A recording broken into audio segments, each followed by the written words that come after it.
What is up, my love? Welcome back to my channel. For those of you that are new here, my name is Natalie Hughes. This is my YouTube channel, and it's been a long time since I did an intro, and this is just a chit chat, so we don't really need to make things super duper official. All you need to know is that I love personal growth and development, spirituality, the laws of attraction, the law of assumption, and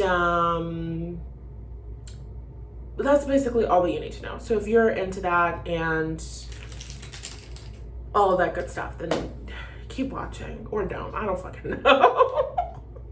I just feel like this has been technical difficulty after technical difficulty getting this together, and I'm over it. So that's where we are. Today, I'm over it, but I'm also having a good day.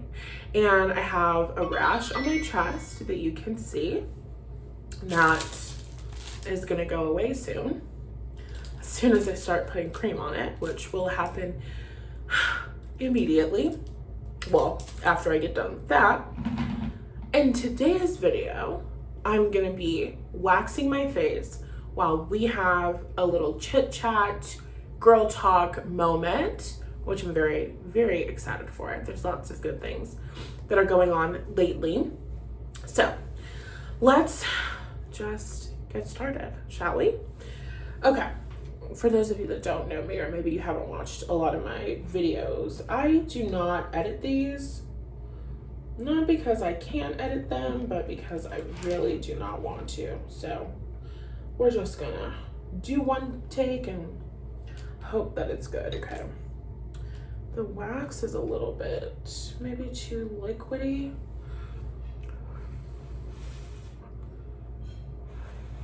I just do not want it to be too hot.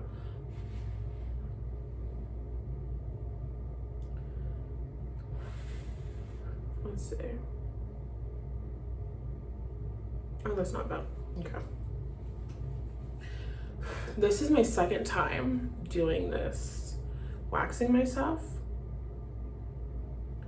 It's a hard wax.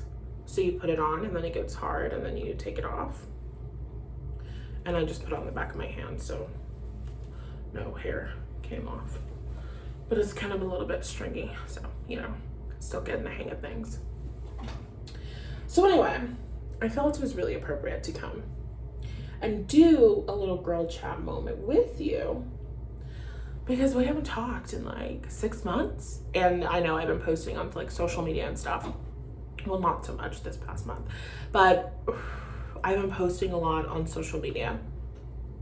So like, you know, kind of what's up with me, but we really haven't had like a sit down chat, like spill the tea, what's going on, like, you know, like personal life stuff. And my personal life is kind of personal lifing, you know what I mean? Okay. Let's see. I can't do this. I can't do this and that. Okay.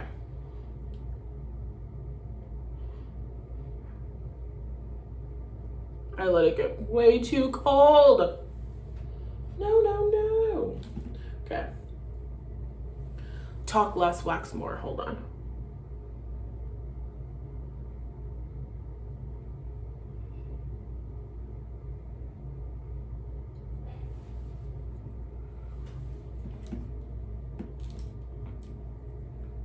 The temperature is really good.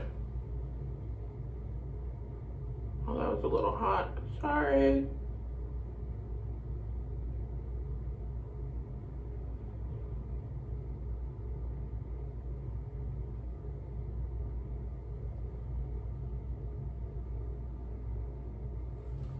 Okay. So, my personal life has been personal lifing. What do I mean by that? I mean, I think I look so silly with this on half of my lip.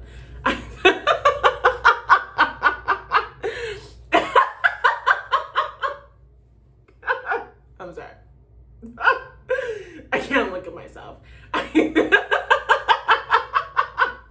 I looked away from the camera. My eyes are closed, but in my mind's eye, I still see myself. Okay. if you've never watched one of these, then, you know, like, you're in for a ride. We're here. It's a journey that we're taking. I like to take the long route to reach the end goal and destination. We're not in a rush here, okay? So we have time for 2.5s, and sometimes the 2.5 is a laughing break, and then by the time that's over, the wax is ready to be taken off, and this is the part where nothing is funny. It's not funny. Okay. I did this once before, maybe like a week ago, week and a half ago, 2 weeks ago. I've done this before. I know what I'm doing. It's not that bad. Okay.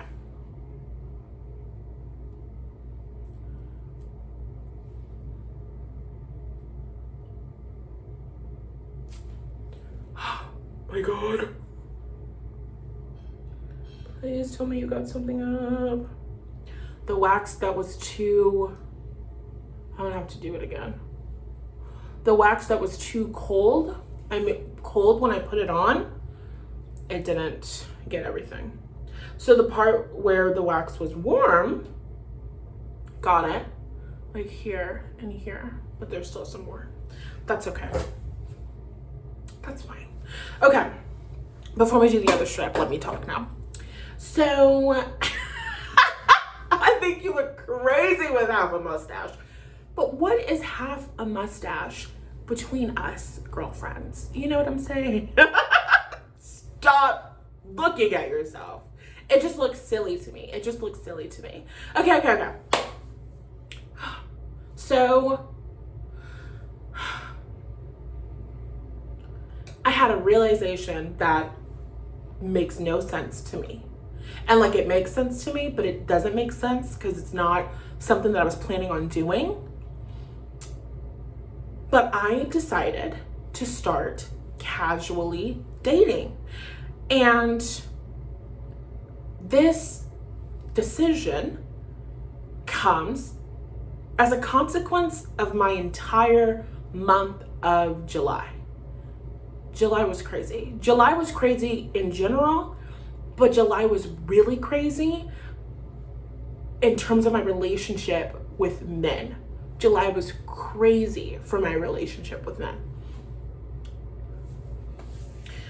So, I'm gonna tell a quick story, and then I'm gonna do the other half of my lip.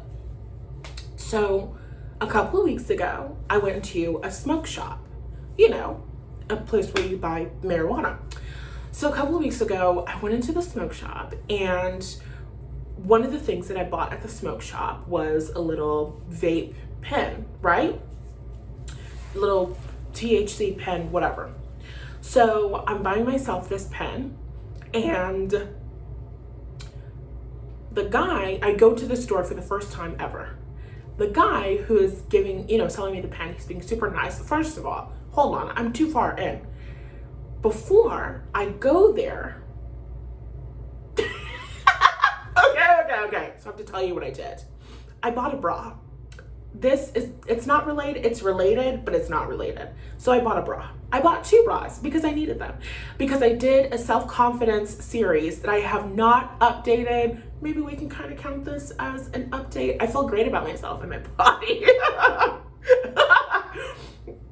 So I was doing that as a part of the self-confidence series. It was like, you need to wear clothes every single day. You need to get dressed. So as a part of me getting dressed and a part of me wearing clothes, I'm like, all right, let's buy a bra. It's been a very long time, many, many years since I've purchased a bra, since I've worn a bra. There's a sports bra in the corner back there, right? So I wear sports bras, but not actual clasps bras, you know? So I buy some bras, some cute, lacy, black bras. Very adorable, lovely, look great in them, wonderful. So I got these bras. Now, I got the bra and I put on this dress. It's a dress you've probably seen me wear on the channel. I've had it for many years, just this like denim dress. And so I put on this denim dress, and I put on this I just got a notification of something that irritated the fuck out of me. I'm not going to make a comment on it. Let's all just move on as a community. So I put on this dress, and the dress fits differently. I've only really ever worn the dress without a bra. So the dress fits drastically differently with a bra on. So I put on the bra, and then I kind of like unbutton a couple of the buttons, and I'm just like, oh my God, like, this is so good. Like, I might have given this dress away to the fucking Goodwill a couple of weeks ago. This bra, this is a whole new look. This is a new ensemble. Like, the renaissance of this denim dress is coming as a consequence of me getting these bras, right? So I put on the bra and I put on the dress, and I'm like, oh my God, it looks so cute. Oh my God, it looks so good. So this is the outfit that I'm wearing to go to the weed store. Now, I did not know, I wasn't really thinking about being sexy. I just put on the clothes, and then it was sexy, and I was like, whoa, like, this is good. Like, it's good that I'm already going there and I look this good, right? So I go into the weed store. Now, when I went into the weed store, I was under the impression that a button or two was gonna be undone, and it was a great cleavage moment. Okay, I knew that there was a great cleavage moment that was happening. So I am walking to go into the store, and as I'm walking to go into the store, there's a man who gets like let out of a car, like the car pulls up to the curb and lets him out. So he's also walking to the store, and he's ahead of me, and he goes inside of the store ahead of me, and then he lets me go in front of him. And I'm like, oh my God, like, I love men so much. Like, thank you for letting me go ahead of me, like, period. So it was already off to a great start. Random stranger man being so nice to me, so kind to me, letting me go ahead of him. So I'm in the store, and I'm talking to the guy, and we just have like this great banter, just like super nice, like super nice, really nice. When I say that he's really super nice, I mean like he's really, really nice. Like, he seems like a nice guy, personable guy. He's being really, really nice to me. So I get the vape pen, right? And he tells me, like, why don't you take the pen out of the thing so that way you can, test it to make sure that it's good before you leave. And I'm like, oh yeah, great idea. And this is the part where I'm gonna leave you with is it called a hangover? I feel like that's not right. I feel like hangover is when you're hungover. What is that? Cliffhanger. Damn. Okay, really quick cliffhanger. That story is almost finished, but we have to focus. We must stay focused. I feel like Dr. Umar, my sisters, we must stay focused. Mustache removal over cookies. Because you know Dr. Umar. If you don't know Dr. Umar, then like, hold on.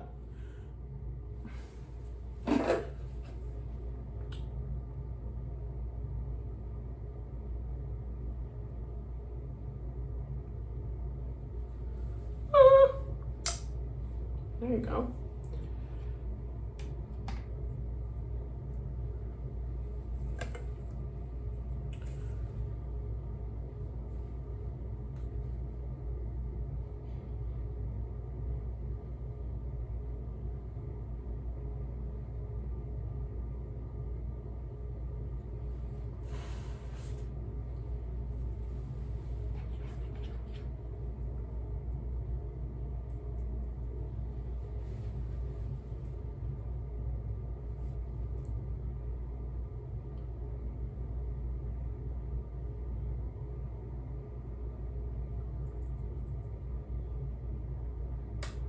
Oh, that went lower than I planned it. That's fine. So I'm in the store and he's like, why don't you test the thing before you like leave to make sure that it works? So I test the thing and, you know, hold on. I need to take this off. I can't tell the story with this on my face. Hold on, almost done. Okay, I think it's ready.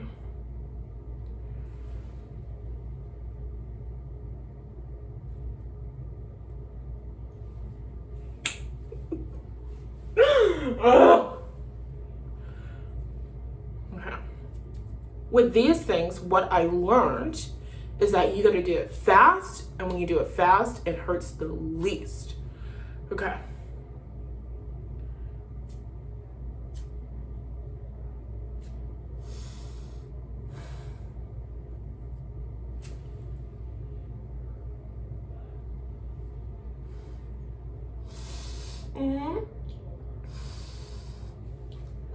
Yeah, that was good.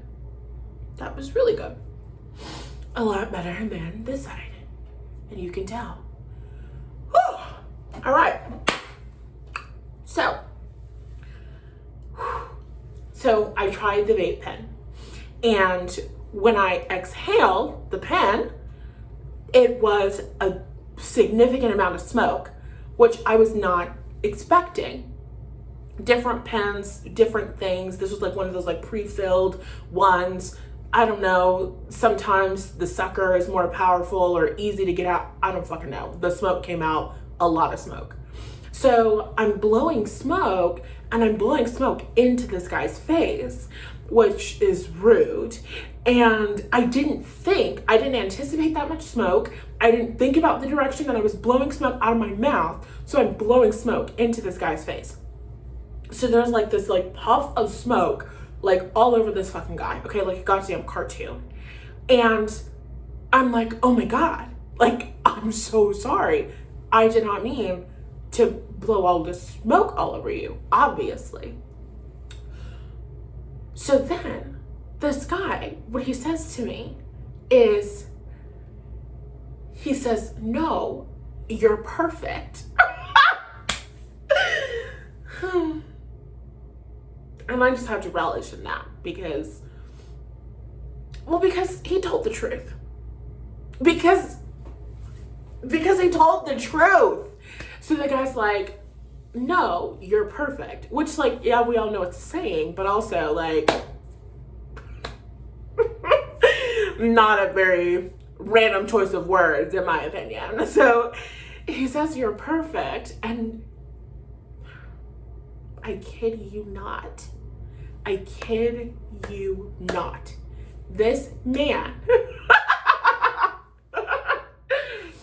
he says, no, you're perfect. Like, don't worry about it at all.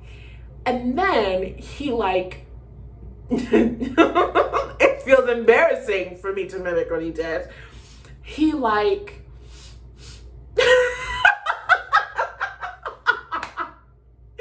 he like mimed, like sniffing, like, I'm sorry, it's funny to me. He mimed like he was sniffing the air that I had just exhaled, obviously, because it was like a cloud of smoke. So he mimed like he was sniffing the smoke, and he's like, no, you're perfect.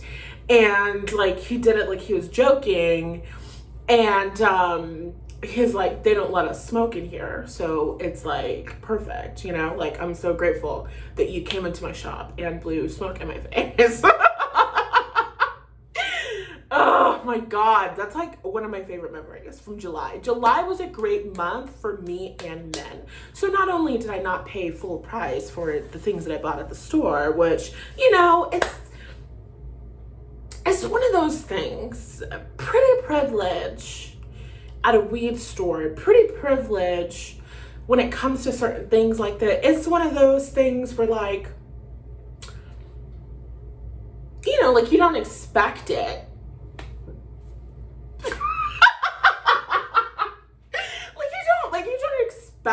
But if it happens, like, that's so great. Like, I was willing to pay full price. I didn't walk in here expecting not to pay full price, but I love that I walked out of here having not paid full price, you know?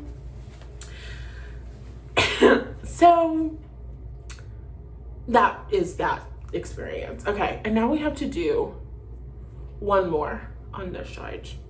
One more, and we might do another one on the other side. Yeah, we should. Oh my God. Okay. 1 second, let me get serious. There's too much dilly-dallying going on.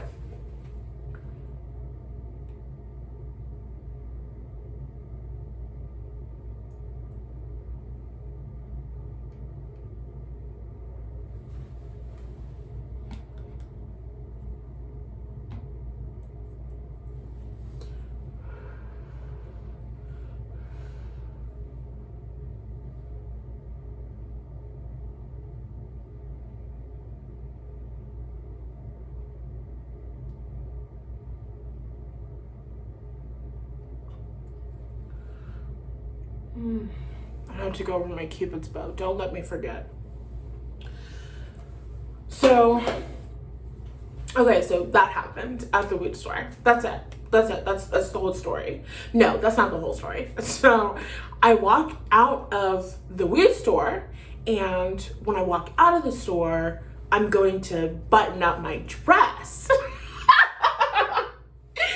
Because, well, yes, didn't I unbutton my dress with the expectation? I had a hypothesis, okay? As a Black woman in STEM, I had a hypothesis. The hypothesis was that if I went to the smoke store and I looked beautiful, gorgeous, and sexy, I would not pay full price, okay? And as a scientist, as a Black woman in STEM,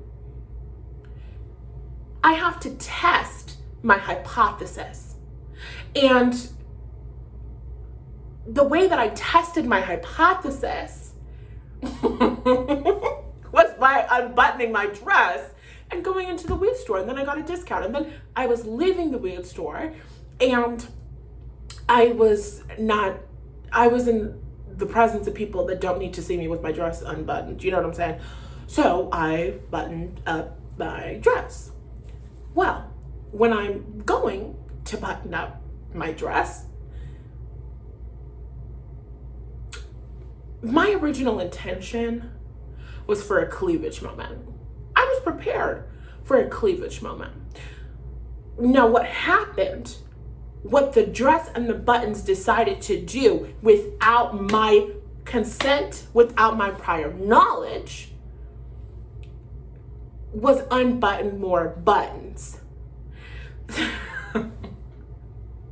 So in other words, I went into the store and my boobs were out completely. Not like not like out completely. Like, it just was more buttons undone than I intended to be undone. So that happened. And I was like, oh my God. And how does that really have to do with you and casual dating? Well, I'm a woman. And women have needs. And one of those needs that I have as a woman is the need to be told that I'm perfect and that I can do no wrong, because it is the truth. And it does feel good to hear. Okay, let me take this off my face. Okay. All right, let's see.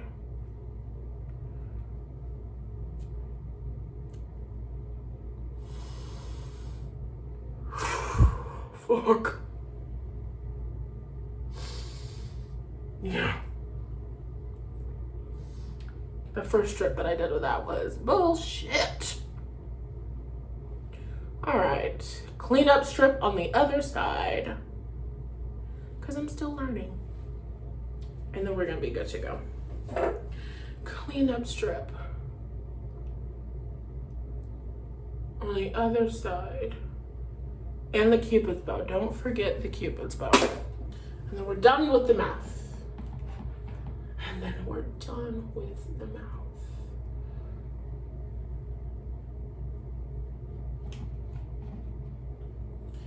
Working with this wax is interesting because it hardens so quickly, it cools down so quickly. So you don't want it to be too hot, but you also don't want it to get too cold. Okay.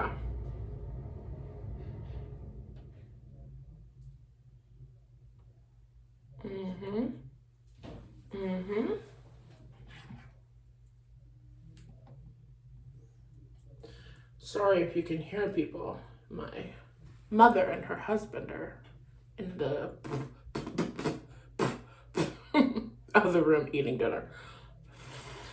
Oh my God.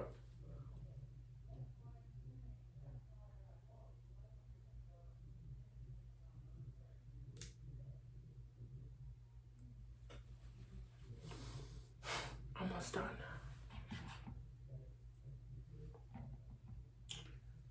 My goodness.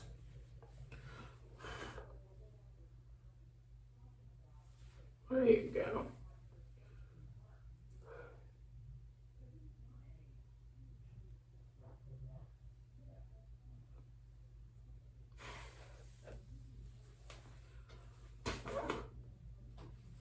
Okay.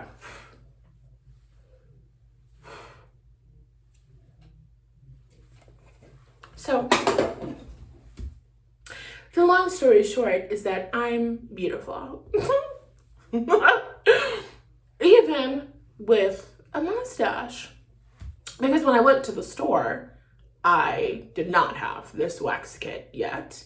And I definitely had a mustache, which, I don't know. I think the before and after is a little bit drastic when you put them side by side. But if I had just got on here and been talking with a mustache, I don't think it's unworthy of love, even if it was the most obvious thing in the world.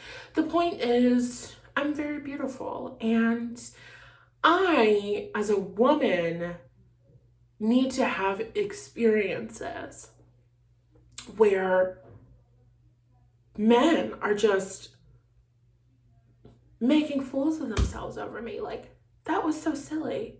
It was so silly. And it was also the most attractive thing that a man has ever done, ever in life. Like, that's so dramatic, silly, playful, funny. I love that guy.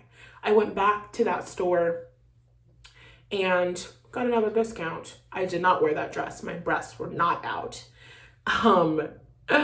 But he just is a great personality. Love the man. Okay, for this one I have to pull in the opposite direction, which I didn't think about because the Cupid's bow is like not a fun place to be, but we're gonna do it. We're gonna get it over with. All right, I'm ready.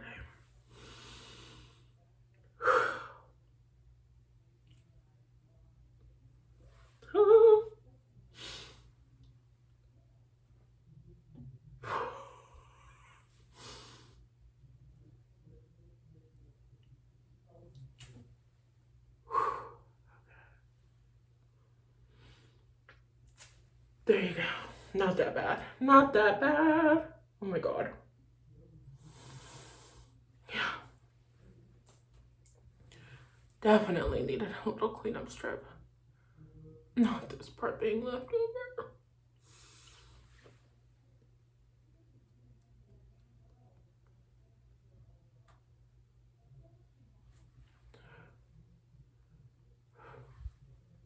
Oh my God. Not loving those sensations.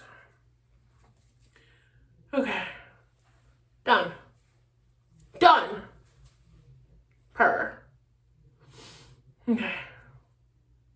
That's good. And now I'm doing my eyebrows, which I'm nervous about.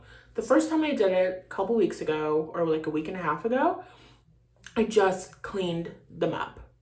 So this time I'm gonna be doing a little bit more sculpting. We're gonna carve some stuff out of these, which they're not looking as thick as they could look because I, just did them a couple weeks ago. Like my unibrow is just now starting to peek through. So first we're gonna do the unibrow. I'm gonna take a little bit, I think I'm gonna take more off the top than I do the bottom. I think the bottom is good. I like the arches, gonna clean up on my inner eyebrow, but I think for our sculpting, we're gonna take it from the top. And I think, I don't know, because these glasses are different. They're, well, they're more of like a square shape. My last ones, they're kind of the same shape as my last ones. So I'm like, I don't know if a square would be better or if a little bit more of like a rounded look would be better with these glasses, So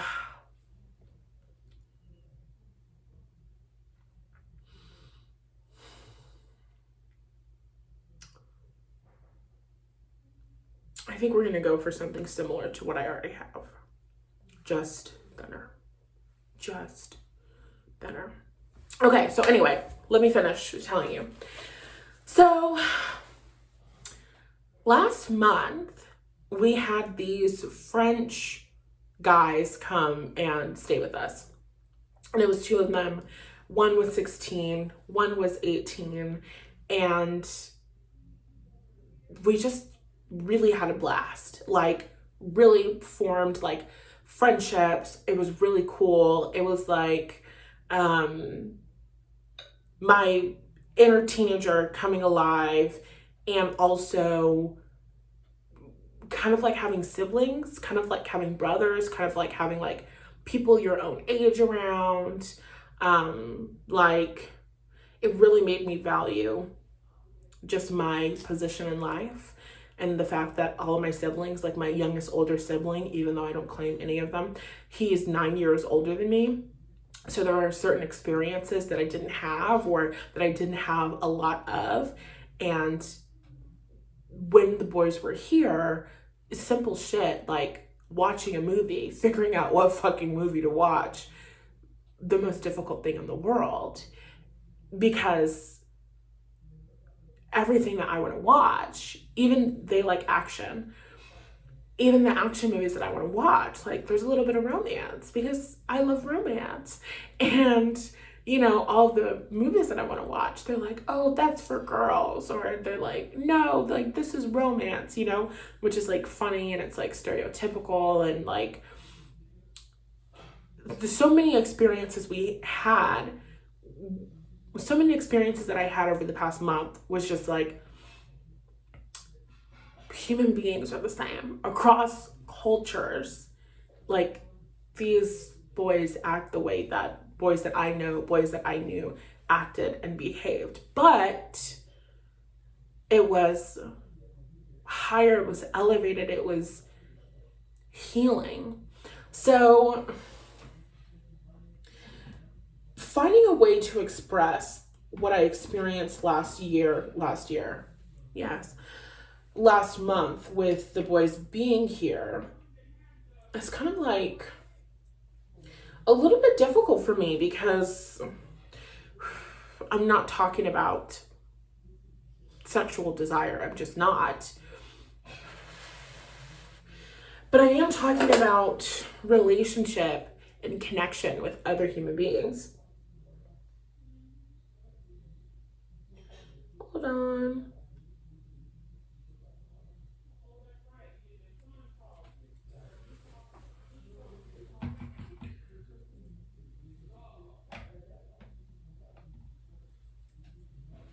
I love watching waxing videos online.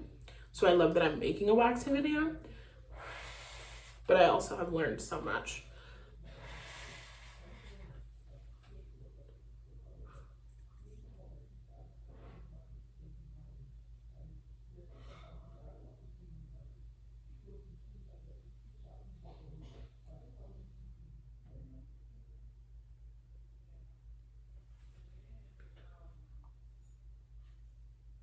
The unibrow is not anything to play with, because if you take too much away, you look crazy. So we respect the unibrow. And I can talk for a little bit longer while that dries. So, first of all, I totally manifested them coming here. It was not something that was planned, something that we knew about months in advance. It was literally like 3 days before they were gonna get here as a part of this program.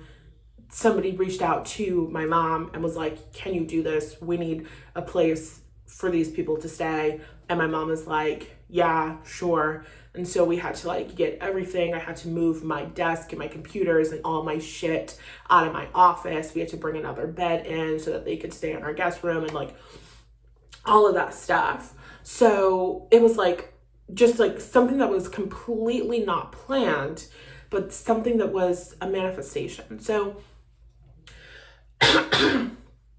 there was a man who I was like into, who I wanted to connect with, who I wanted to vibe with, who I wanted to be in a relationship with, you know?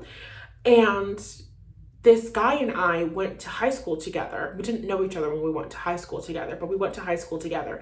And then I met him. Well, I didn't really meet him, but I saw him when I was in college. And so this guy and the way that he had come back into my life so many years later just reminded me of like my high school experience, but not the worst parts of my high school experience, some of the best parts of my high school experience.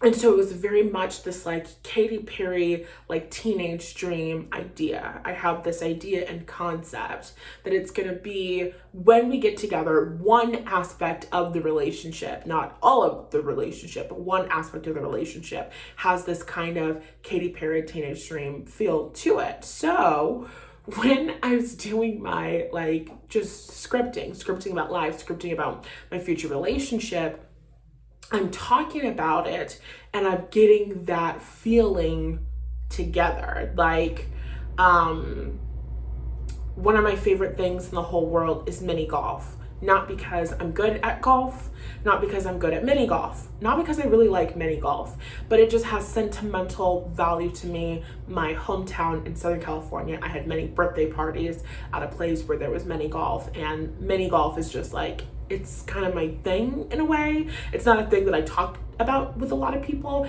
but in a way it's my thing. So I had this like scripting thing where I'm talking about mini golf and I'm just talking about like our experiences together, right? So these boys come here and the connection that we had, the relationship that we had, it was very pure. Like talking to one of my closest friends about it while it was happening. She called it the Baguette Chronicles because they're from France. Did I say that? They're from France. So when I would tell her about it, I'm like, no P. Diddy.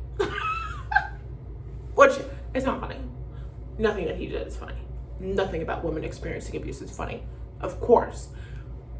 But the only way that I can express to you how I feel is to genuinely and authentically say, like, no P. Diddy. It wasn't a physical sexual desire thing.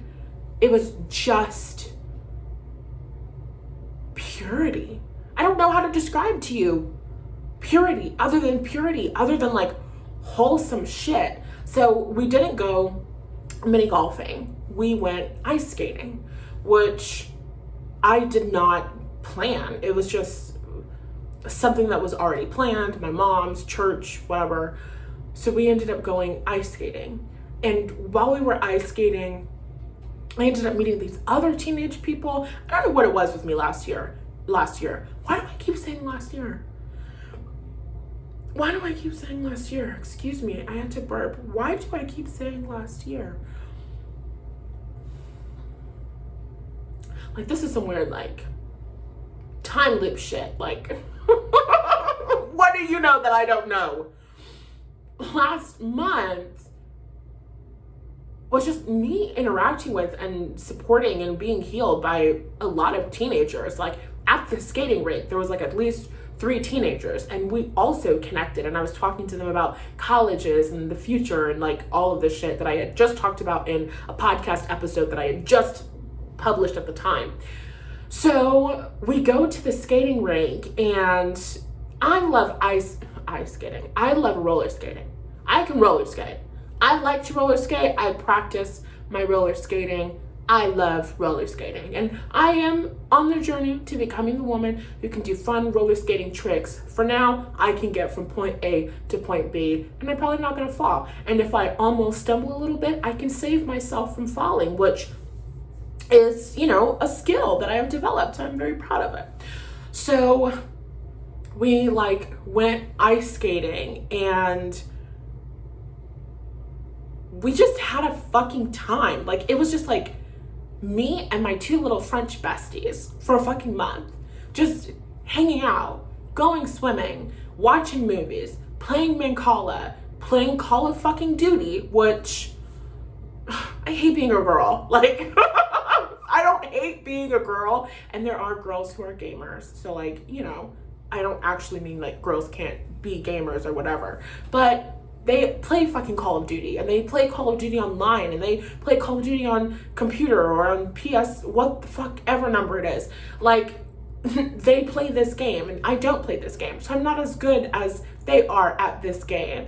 And it was just so interesting just playing with them and connecting with them and getting to know them. And then of course you're practicing French and you're learning about different cultures and stuff like that. And so it really was like I had manifested a European summer, which is what I wanted. I watched vlogs about the south of France and all of this shit. So I wanted to be taking a trip to Europe, but Europe came to me. So that was great. So I got to practice French and just learn about different French culture and hang out with them and share my culture with them, which was so much fun.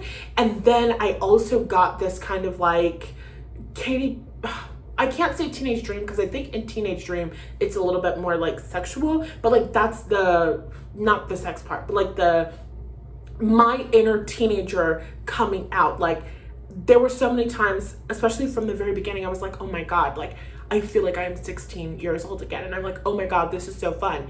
And then it got to a point where I was like, oh my God, I hated being 16. Being 16 sucks. Not because of like anything that happened or anything that they did, but it was like my inner teenager was coming out. I'm like, oh my God, I feel like I'm 16 again. I love this feeling. I love this youthfulness. And then it was like at the same time, like, I love that you're 25. I love that you're 25. Thank you, 25. I love 25. I love adulthood. Like, it was like everything that I experienced healed me. It healed my inner child, and it also made me appreciate and be grateful for where I am in my life and just the level of maturity that I have. Okay, it's time to rip this off. All right. What do you think you should do? I think you should do bottom. Oh, hello. Yeah. Good. You could do a little cleanup, but I'll do that last. I think I'm having to do more cleanups now because I just took a shower, so my face is a little moist, and I don't have baby powder to get rid of moisture, so we're just gonna clean it up when we need to. So basically, we're having the time of our lives, just fucking hanging out, really.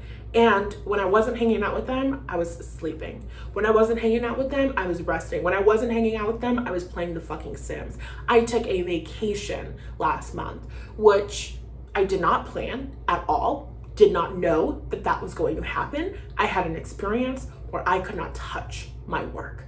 I could not do my work last month. It was like, oh no, bitch.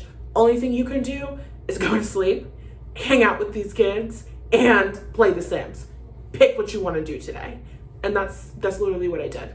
I hung out with them, I slept, and I played The Sims. And it was the greatest 3 weeks of my fucking life. Like, I had so much fun. I feel so rejuvenated. I feel so alive. I loved hanging out with them. I love who they are. And it's so funny because one of them reminded me of, you know, the guy that I mentioned in this video, not the guy from the smoke shop, but the guy that I was like scripting about and like all that shit.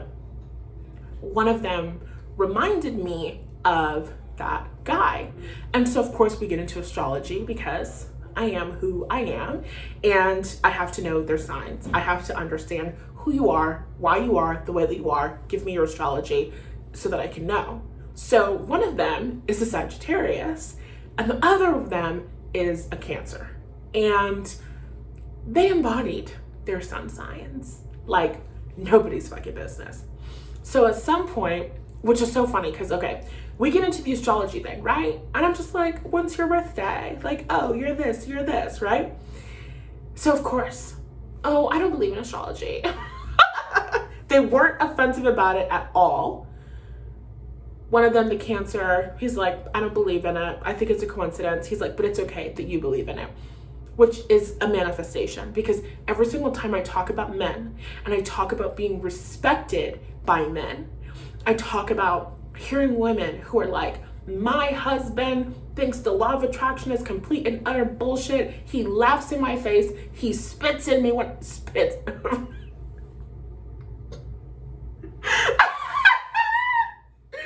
I'm sorry.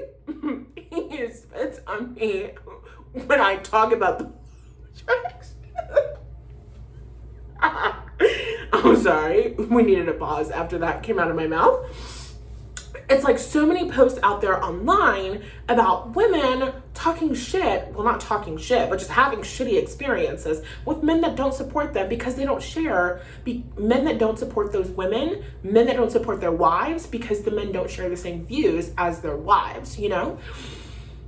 So connecting with this guy who's a Cancer and he's like, I don't believe in it, but it's okay that you do. So incredibly respectful. I was like, yes, like that's a manifestation. I fucked around and created a completely new experience for myself when it comes to all men. And it's really important that it's all men. It's like at some point, like towards the end of like the trip and stuff, I'm just like, oh my God, like you guys are my kids. Like when I say that they're my kids, I don't mean that I feel like a maternal instinct over them, which in a way I do, but like when my sons grow up, when I have kids and they grow up, they're gonna be very similar to you young men, which is really the highest compliment that I can ever give a human being. They were amazing. They were amazing. So, okay. We're talking astrology. One of them, oh, I don't believe in it. Other one, I don't believe in it, right? Nobody believes in it. So after announcing they don't believe in astrology, I'm like, okay, no big deal. We don't have to talk about astrology, not a big deal. 5 seconds later, and the Sagittarius is like, what does Sagittarius mean? Which is one of those moments where I had to laugh because it's like, all men are the same.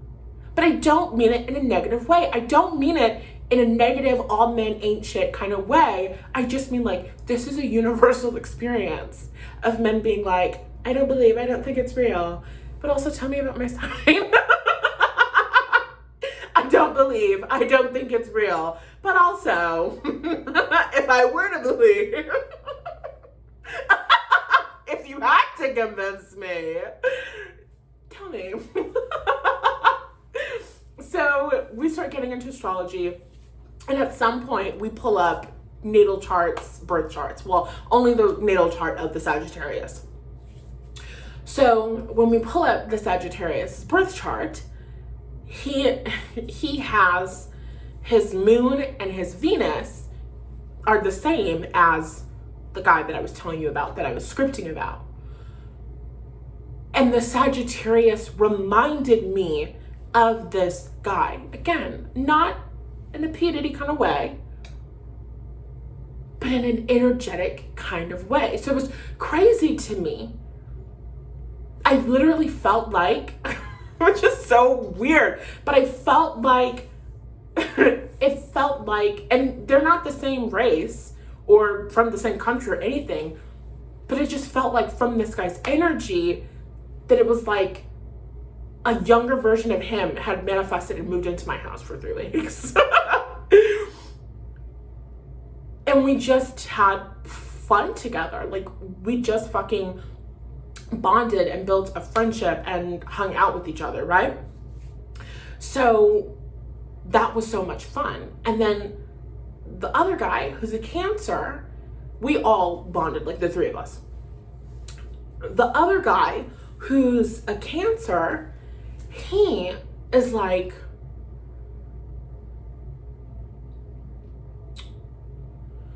trusting the trustworthy man, which I would say both of them. I did that video, I fucked around, and found out. You don't just manifest men on one scale or one age or your romantic relationships. This is what I was talking about, not last month, but the month before, because we were doing the Love After Loss launch. And I said, this is not just a course about transforming your relationship with men to get your soulmate. It's about transforming your relationship with men in general. That shit works. That shit works. My course is amazing and powerful. Like I knew it was good. I knew it was good. I was in it, obviously. I was doing the work. I was doing the workbooks. I was doing the worksheets. I was journaling, okay? I was doing what needed to be done. I was shifting the energy. I was visualizing. I was in it. I felt the shifts. Now, over a month after the fact, living in a completely different reality, listen, 2.5. Right now, my mother's husband is here visiting. Too much man.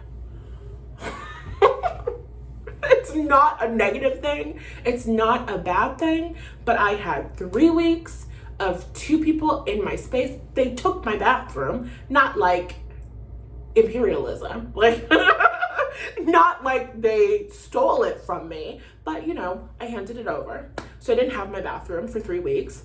Because I was not going to share a bathroom. Love ya. Love how close we are. Love our friendship and our connection. We're not sharing a bathroom. Absolutely not. That's where I draw the line. So they had my bathroom. I'm in my mom's bathroom and they're gone. And I'm like, I get like a week. I get my period. I'm resting. I'm rejuvenating. And then another man in my house. Which, nothing wrong with it. Not bad. Not negative. Just some of us, me, are Pisces with a Scorpio rising. I need space. I need space. I need to be secluded. We can't have guests on our home back to back. I can't do it. I can't do it. So anyway, my mother's husband is here. Cool, great. I feel neutral at worst towards him overall in general. Earlier today, before I recorded this, I'm walking into the kitchen with my laundry bag, whatever. When he sees me, because this is the first time seeing me, you know, in the morning, like, you know, when he sees me, he says, "Oh, there's the princess of the house." I said, you know what? And I kind of like you. You can stay. You can stay. Not in this house indefinitely, but like in my mother's life. Like, you know? You can stay. And again, obviously, I feel like that really has to go without saying. It's not a romantic thing. It's just a relationship with men thing. It's just a being taken care of by men thing. It's just a being loved and adored by men thing. It's just being a princess thing, you know? It's like when he said that to me, Well, I felt understood in that moment because calling me a princess is the truth. It felt like I was seen to the core of me. It felt like I was seen to the core of me because, well, yes. Well, I am the princess of the house. Like, that resonates. It resonates deeply. So that experience happened, right? My relationship with men changed completely. My experience with men has changed completely. The experiences that I attract from men have changed completely. I have known that man from the story of my mom's husband for like 2 years. He's never called me a princess before.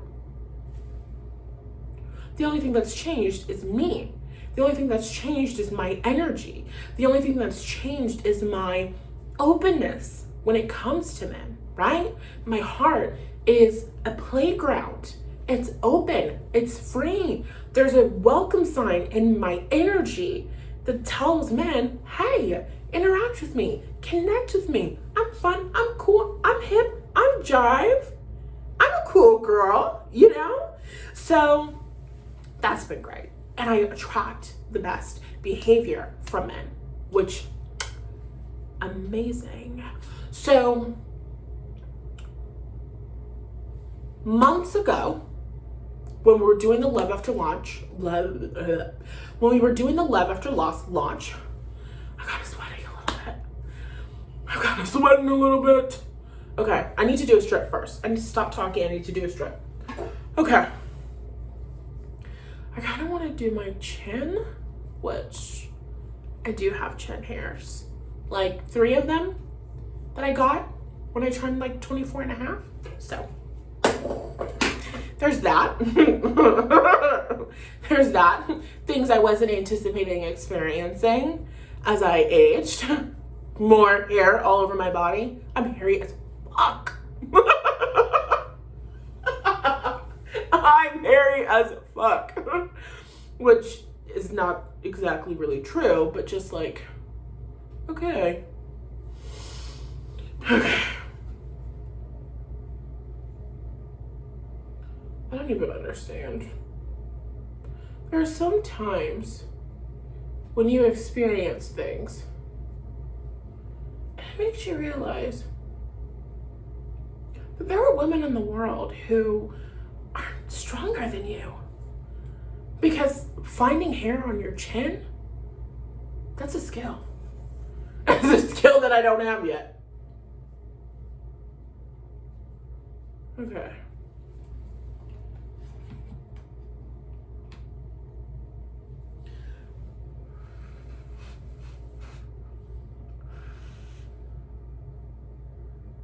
I'm a little bit runny, but not too runny.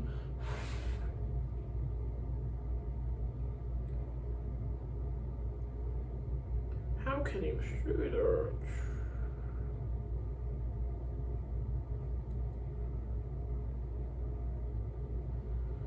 Oh. Doing the best I can with what I have.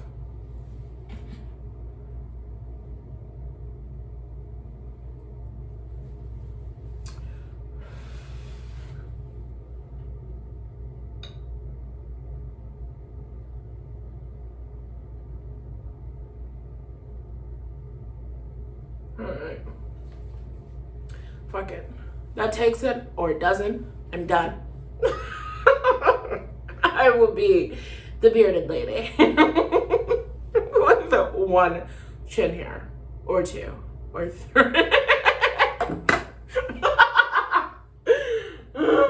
Okay. So, what was I talking about? Months ago, I did a video, Trusting the Trustworthy Man. The video was actually a part of the 3-day series that I did that was free at the time, but is now a paid bonus inside of the Love After Loss course, which I highly recommend, obviously. So in that bonus, which a section of that bonus is posted to my YouTube channel, here, the one you're watching now, there's a section talking about trusting the trustworthy man. What are the characteristics of a trustworthy motherfucker? I didn't know that motherfucker was gonna come out of my mouth before I said it. And I think I looked a little bit silly in the camera when I said that. Okay, so I don't like how this is just like really. Okay, so what are the characteristics of a trustworthy man? And I said he is responsible. And that means he's responsive to your needs. He's communicative. He communicates well. He communicates what he wants. He communicates what he needs. He communicates what he desires. He is vulnerable. He talks about his past. He talks about his, wants, his desires, how he feels. And he is all in. He's committed. He's committed to the relationship. He's committed to showing up. And there's one more. Why can I not remember? I'm pretty sure there's 5 characteristics. I didn't look at them, and no, I do not have them committed to memory because it's an idea, a concept, a full man. And when you dissect him, when you dissect his character, you get these different aspects. And so we break him up into these aspects. We familiarize ourselves. What is it like to experience each of these aspects? And then we understand what it's like to experience that kind of man, right? So this guy, I'm scared. I'm a little bit scared. Okay.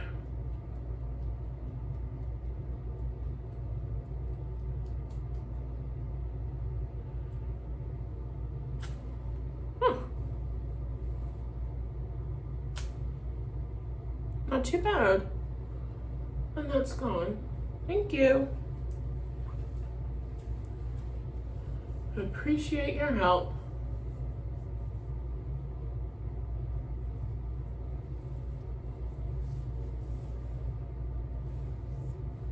We're gonna have to get that cleaned up in a moment.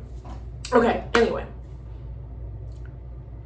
These men, which is crazy because they're teenagers, right? So not full-blown grown men where they are respective to their age is fabulous.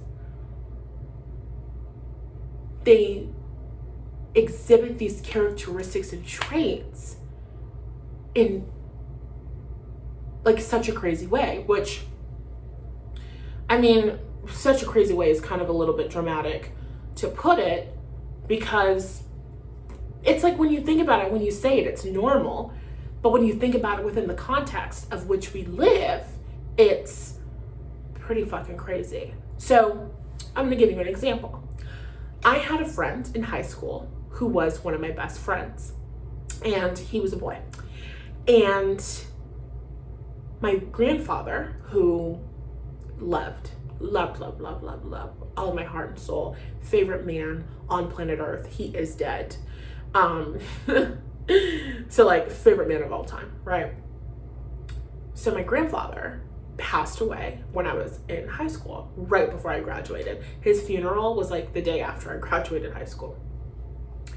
So my grandfather passed away. I was devastated. A couple months before, maybe a year before, my friend, his grandma passed away, which he was close to her, I think. And when she passed away, he acted like he didn't care. We're like, oh, like, are you okay? He acted like he did not give a shit. He's cool, he's fine, he's good, don't need to talk about it. Okay. So when my grandpa dies, but that's not my experience. I'm not fine. I'm not okay. I'm devastated. I hate this. And I remember we were all in a group chat together, him and my other best friends at the time. And inside of the group chat, he just put like, about my grandfather, he just put kind of like, people die, get over it. Like, basically that's what he said. That's not what he said, quote unquote, but that's basically what he said. And I just was like, I can't deal with this at all. I won't deal with this at all. And I literally, which is so, like, it is so, I think I've said this before, it is so Scorpio. Maybe it could apply to other people, but it is so Scorpio, where when you have that moment, like, if we're fighting about it, if I'm giving you pushback about it, if I'm talking about it, if I'm vocal about it, like, I'm still caring about it, I'm still invested in it, this can be salvaged. When you have that moment where there's nothing more that can be said, there's nothing more that can be done, I'm over it, I don't want to talk about it, I don't want to deal with it, it's done. There's nothing more. It was like one of those moments where I didn't even respond to the message. I left the group chat. I blocked his number. He was a year older than me, so it's like not like I was gonna see him around anyway.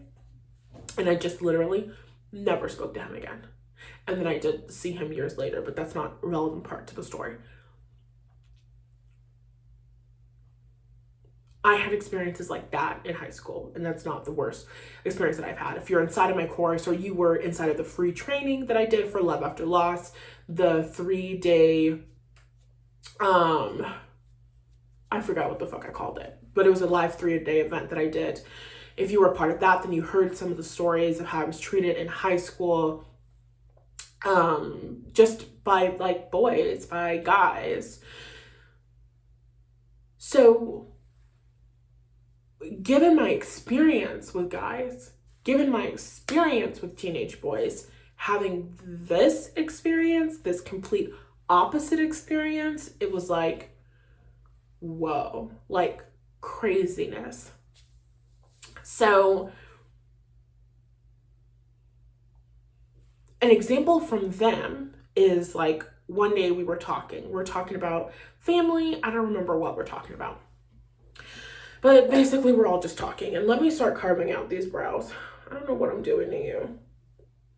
I don't know what I'm doing to you. Okay, yes, I do. I'm seeing the vision. I'm seeing the vision. We're going to take a little bit more off of you. We're going to like take that off right there. Yes.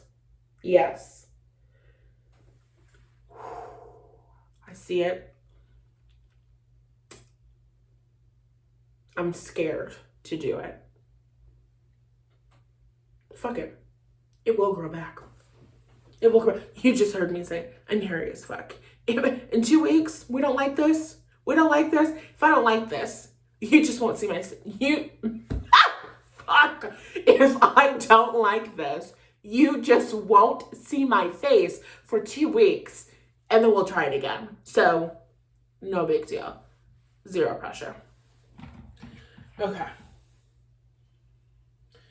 I see something. I think it's going to give me what I needed to give me.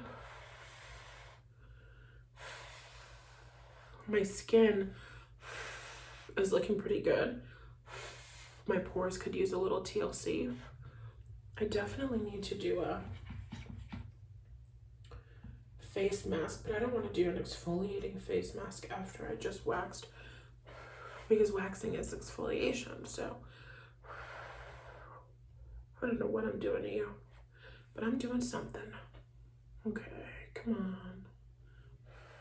It's a little hot, and that's kind of a lot. Okay. All right.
I think I need to take more, but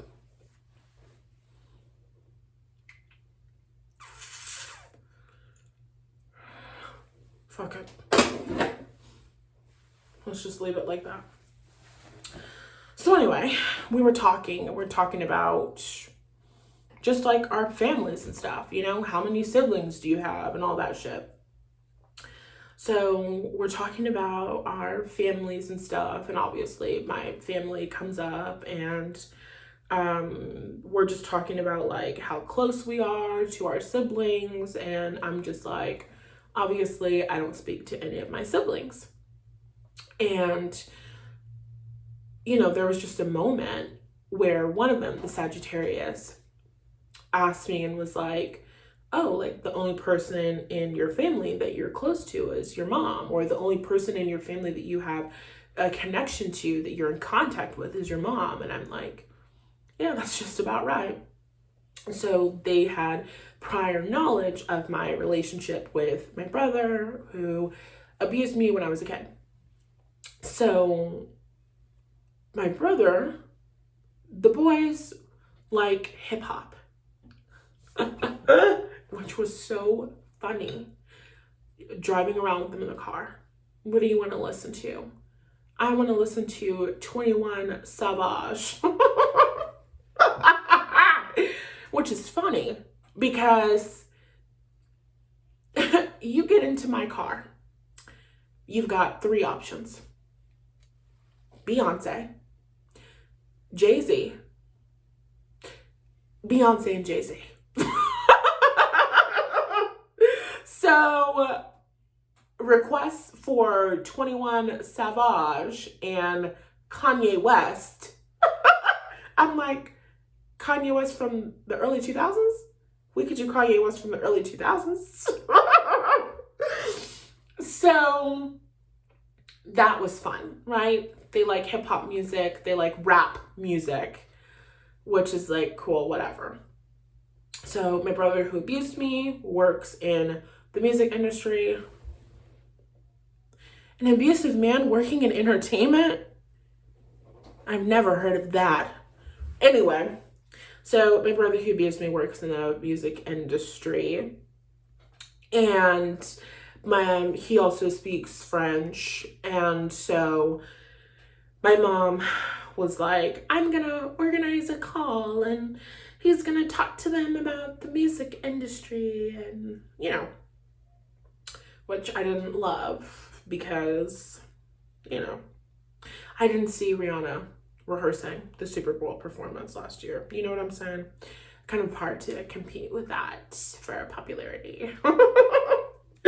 But I'm me, so I won, you know? But anyway, the point is, my mom organizes a call and the boys talk to my sibling. And obviously I'm not there. And there was just like a whole moment. There was like a whole freaking thing. And I actually called one of my friends crying about it. Not just a phone call with my brother, but like just like a whole bunch of like inner child, Natalie is the black sheep and alienated from her whole family trauma that had come up for me. So there was just a moment, all of that happened, got super triggered, and obviously I was behaving differently and moving differently, and sometimes the stuff is just like subconscious, like you don't really think about it, but it's like obvious and apparent. But I grew up in a household that ignores your obvious sadness and discomfort and da-da-da-da-da. Not them. That's not their experience. So first, there was an uncomfortable thing that happened. We were all out at the pool with my mom, and it was just an uncomfortable thing, mother-daughter, unhealthy, toxic dynamic, you know, thing that happened. And so after that happened, after the uncomfortable thing that really triggered me happened, they were, I think it was the youngest one, because the oldest one, he wasn't really necessarily like really a big part of it, whatever. So then the youngest one, the Sagittarius, he's like, he just brought it up. Later, we were hanging out together, and he just basically brought it up. Like, did I hurt your feelings with my joke that I was telling earlier? I think we were all sitting down having dinner together, because we had dinner together every single night. So we were just sitting down having dinner together, and he's like, did I hurt your feelings earlier with my jokes? And, you know, if my joke is too much and it hurts your feelings, you have to tell me. And like, just really being the sweetest person you've ever met in your fucking life. And I'm like, no, it's not that. It's like stuff to do with my mom. And it just, you know, I try to explain it the best that I can in English, and their ability to speak English was really good. And so we did have really good conversation, but certain things like, no, I got super duper triggered because when that incident happened, it reminded me of how I was traumatized when I was 5 years old. And, you know, that specific comment that she made, and that, you know, it just, it was a little bit difficult to translate that, and, you know, keeping things appropriate, and, you know, so long story short, like, he kind of like just got it and understood. But overall, there's just that consistent acknowledgement of my feelings. Like, one night I had edibles, so I was really high. Like, the edibles took me. I was really high. And so they come and they knock on my door. They're like, okay, like, we're gonna have dinner. I'm like, okay, like, I'm coming to dinner, because I don't have a valid excuse to not go to dinner. Like, yeah, like, let's go eat. So I go and I'm sitting down, and it was one of those times where you don't have shit to say. And I didn't realize it, but every night at dinner, I kind of was like, you know, moving the conversation forward. We're asking questions. We're having great conversation every single night at dinner, but I really am the fucking show, basically. So because I'm not feeling super talkative, it's just a very quiet meal. And so the other one, the cancer, the oldest one, was like, are you okay? Are we boring you? Like, are you offended? Are you upset? Are you sad? Are you okay? Like, just niceness. Like, I notice when something is off within you. I notice when there's something going on within you. And there was another experience where, like, we're all sitting down at the table, and I did not get a glass of water with my meal because I didn't want to get a cup or whatever. I just didn't get a glass. So I didn't have any water, but I'm sitting there and I'm so fucking thirsty, and I don't want to get up and get a glass of water. So I'm just sitting there thirsty. And both of the boys, they have their water and stuff. And I'm just thinking to myself in my mind, like, I wish they would just go get me a glass so that I could have my water, right? And I don't say anything. And so one of them, the youngest one, he like got some water, and then he like looked at me, and he like looked at my plate. He's like, you don't have water? You haven't had water like your entire meal? Not in like a disrespectful way, but just like an observation. And I'm like, oh no, like I forgot to get a glass, whatever. And then the other one, the one who's a cancer, who like, oh my God, like cancers, I don't know if this was who you are, how you behave, how you show up in the world. Like, the most loving, nurturing, caretaking people in the world. This 18-year-old young man is one of the most masculine, healthy, masculine men I've ever met in my life. I have dated men who are 10 years older than me. And this 18-year-old young man is one of the most masculine men I've ever met in my life. Mind blowing. Amazing. So this cancer, he's like, do you want me to get you a glass? And I'm like, yes, please, thank you. And so he goes up and he gets me a glass, and then I have water. But it's just like 3 fucking weeks of that shit. 3 fucking weeks. I was on my podcast, my YouTube, my something. We let our pool guy go because he was a piece of shit. We let our pool guy go. I took over the pool duties. It was great when I was ovulating. It was wonderful when I was ovulating. I love being the pool girl when I'm ovulating. I love being the pool girl when I'm in my follicular phase. Like, I love pools. I love swimming pools. Luteal phase me,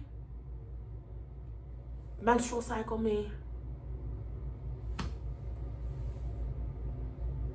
not a fan.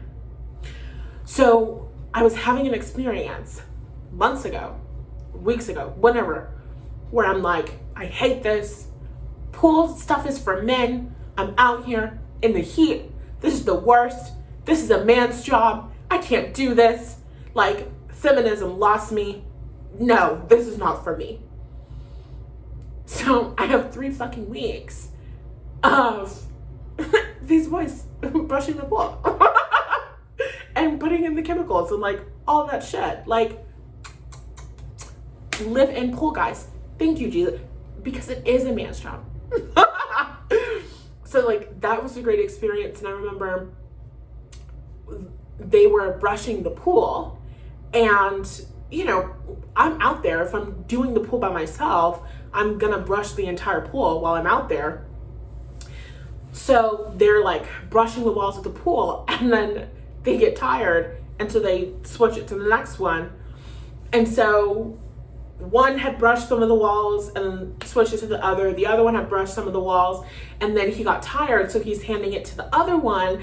And so I'm like gonna step in, like, oh no, like that's okay, like I can do some of the brushing of the pool, like no big deal.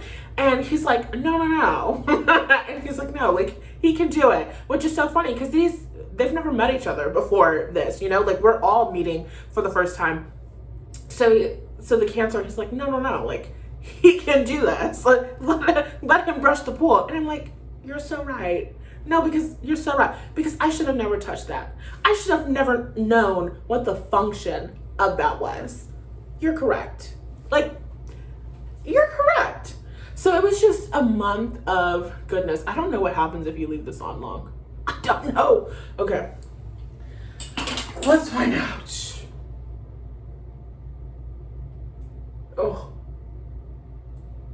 Oh, come on. Too thin? Okay, we're gonna have to go the other way. Oh, good. That was pretty good. But way too thin.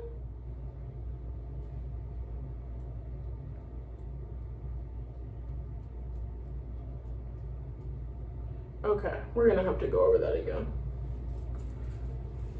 We'll have to do cleanup with that.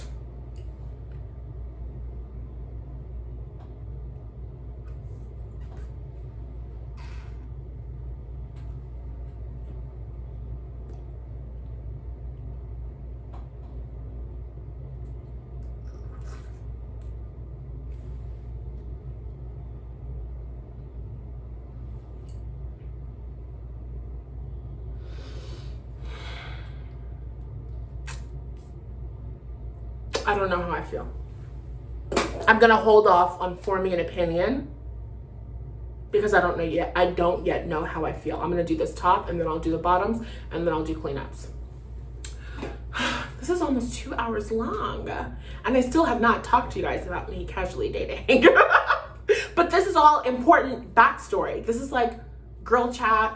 What have you been up to? What's been going on in your life? What have you been doing, and what's influencing your current choices? You know what I'm saying? So, constant experiences like that.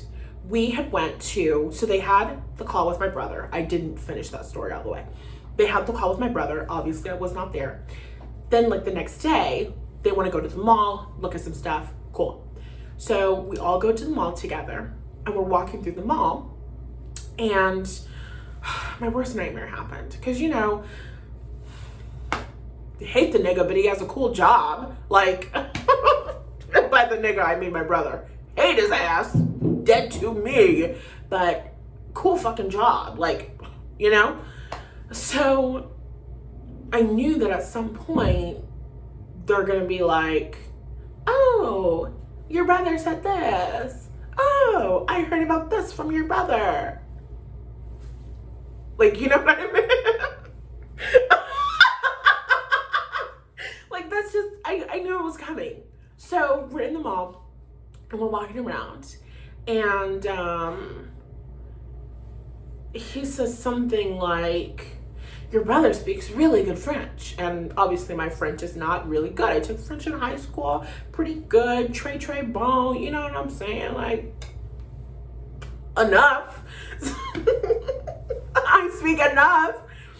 So he says something about my brother. They both mention my brother, and my face energy vibe just like drops. And I'm just like, cool. Like, that's so great. I'm so happy that you guys had such a great conversation. Like, it was not me consciously going like, I am gonna ruin this mood.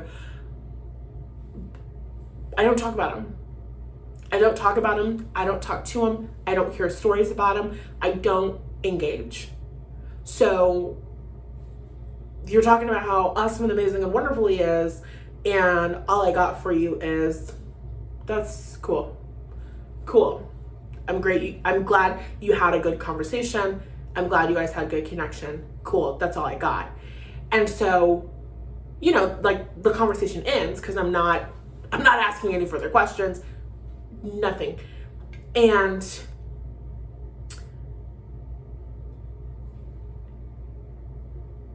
a couple paces later in the mall, we're still walking. He turns to me, the Sagittarius. Like, that's big. You've been following me for years. You know my record with Sagittarius men, romantic or not. You know my track record with Sagittarius men. You know the stereotypes about Sagittarius men in astrology. We're walking a couple paces, and he turns to me and he says, sorry for mentioning your brother. And I'm like, it's okay. And then we just kept walking and we didn't bring it up again. But it was crazy to me. The level of emotional intelligence, the level of responsibility for another person's feelings that these young men exhibited. Crazy. Like, blow my mind levels of crazy, which also feels normal and natural because it's something that would happen with a girlfriend of mine, or it's something that, you know, would happen in my own relationship with myself because of the way that I treat myself. But never have I ever really had experiences like that with men. So it was just like 3 weeks of healing and things like that. And so, like, just our relationship dynamic, I really like boys, like men, I really like guys because of the way that guys play. I have a lot of Aries energy. I'm a Mars ruled woman, so I like to roughhouse, and I'm really good at playing in that guy play way. But also, like, I am a lady, so there's kind of like that, like, moment of like the 16-year-old one, the 18-year-old one understood that more, where it's like, yes, we're playing, we're having fun, we're joking with each other, but also this is a woman and you should treat her like a woman, and there are certain boundaries that you don't cross with women. And not like anybody did anything like, oh my God, so disrespectful, but just like, sometimes maybe I can say a mean thing to you and you can't say it back to me because I'm a girl. And do I think that that's fair? Not necessarily, but that's life. Okay? Like, it's just some shit like that, okay? So we had moments where we're going back and forth because I'm a Pisces and the Sagittarius is a Sagittarius. So the Cancer is water, Pisces is water, Sagittarius is fire. It's mutable. Sagittarius and Pisces square each other. Squares are conflict, tension, it's growth and expansion, but it's conflict and it's tension. So me and the Cancer had a more harmonious relationship, greater understanding. Cancer energy, this guy understands women. Whoa. Cancer, like, I have slept on Cancer, okay? Really was kind of giving indifference, didn't have a lot of great positive experiences with the Cancer women that I've known in my lifetime. You know, wasn't really checking for Cancers. After knowing this young man, like, okay. And my children are allowed to have Cancer placements. You're right, because this is good. This young man understands women, like craziness. So me and the Sagittarius, on the other hand, it's like fighting, going back and forth, disagreements, arguments, screaming at each other. Not like my toxic relationships where I'm cussing your ass out. Like, you know, like nothing fucking crazy, but just like intensity, emotions, people who have different ideas, ideals, values, ways of seeing things coming together. There's a little bit of a clash. There's a little bit of a friction there. So we would like fight with each other. Sometimes we're play fighting with each other, which I love because I've got all that Aries energy in my chart and shit, right? So sometimes we're play fighting with each other. Sometimes play fighting just gets taken a little bit too far. But I love hanging out with guys because I love play fighting, and guys kind of have this energy of like, with girls, sometimes the dynamic is different. With girls, sometimes the dynamic is like, oh my God, I can't believe she said that to me. I can't believe that she did that. Oh my God. And then it's kind of like this like passive aggressive affair. But with guys, it's just a lot more just direct and confrontational. And you can kind of like say things more and care a little bit less about being super duper sensitive. But I also learned that that's not really true. And also I have to be mindful about the things that I say and how they impact other people. So like, I just learned so much about guys and relationships and human connection. So anyway, me and the Sagittarius, we just get into it. We fight, we argue, we play fight, we take it too far. He did it with me, he did it with the other guy. It was just kind of like part of the dynamic. Our Sagittarius brother, who has Sun in Sagittarius, Mercury in Sagittarius, this motherfucker gets mad every 5 seconds, okay? And I'm saying that as a Mars-ruled woman with Mars on the first house and an Aries stellium. I can also be irritable at times, I've been told. Allegedly. I can also be a little hot-headed, so I get that. And this guy, oh my God, I almost forgot Sagittarius' anger issues until this kid came and stayed with us. Not a bad way, not a scary way or an intimidating way. I mean, he's 16 years old, so it's like not that intimidating anyway, but just like not bad, but just like, whoa. So kind of like explosive, angry, fighting, whatever. This guy, he has Sagittarius energy. He also has Libra energy. This guy's quickness, willingness to apologize and make amends needs to be studied. It needs to be studied. There were moments where like one night something had happened. I didn't really love how the conversation ended. So I sent him a text message basically like saying like, oh, like I apologize, like if this offended you or I didn't like the way that I spoke to you, blah, blah, blah. When I sent him the message apologizing, he sent me a message apologizing to me. And then he's like, oh my God, you sent me that at the same time that I sent you that. So it's like, just this like experience of break and repair in relationship. Craziness. Sometimes things happen. Sometimes you say things you don't mean. Sometimes you get into a heated argument. Sometimes you make a joke, you take it too far, it hurts somebody's feelings. He did it to me, I did it to him, we did it to each other, and you just apologize and then you fucking move on like it never happened. And it's some real fire sign Sagittarius Aries shit, like for sure, because I know experiences with water sign trines where that shit would not fly and it would just go on for the rest of our lives. Fire sign energy, heated, furious, I'm over it, I'm done. Like literally there would be so many moments, well not so many like it happened all the fucking time, but there were multiple moments where he's like really upset, really angry, really pissed off. I'm like, okay, he's like, I need my space. I'm like, okay, great, wonderful, no big deal. Talk to me when you're ready. And then 10 minutes later, he's fine. He's back to normal, you know? So it just was crazy. And then we're having this moment of like vulnerability where we're talking about our feelings and like how we feel things. And he's talking about how he feels all of his emotions very intensely, and sometimes he gets really angry and upset, but then he goes back to normal really quickly, which is what I just described. And I'm also explaining how I'm very sensitive and my feelings can get hurt really easily and like all of this stuff. And so we're just having this emotional vulnerability and openness. It's not about a romantic relationship. First of all, the 16-year-old kid, the guy that I'm talking to you about, he has a girlfriend. So it's not a romantic thing. Also, he's 16. But you know, it's not a romantic thing. It's just a wholesome thing. It's a human thing. It's my relationship with men thing. So I learned so much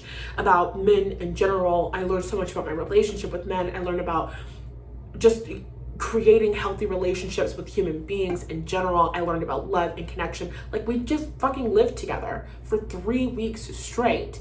And then at the end of the 3 weeks, the Sagittarius was ready to go home.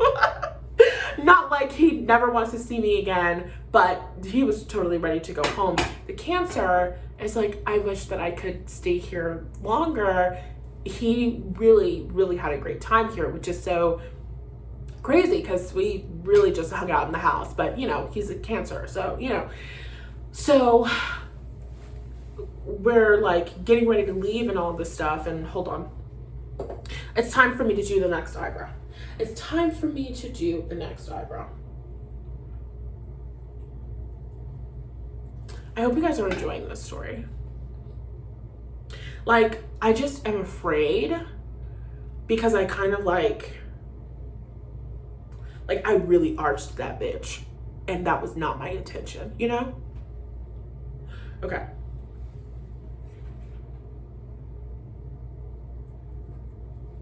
Okay. I'm trusting the vision. I didn't even...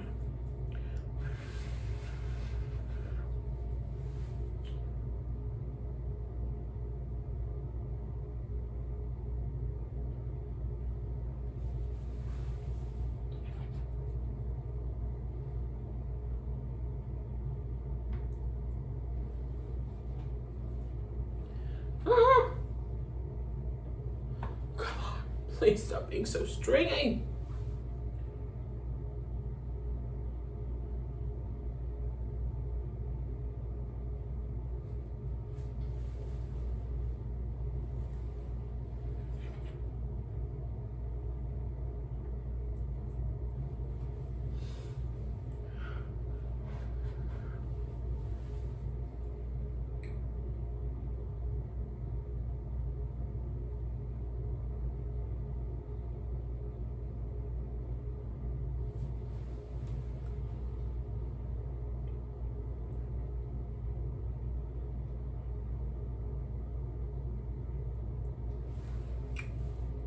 Okay, and I just need to make that thicker.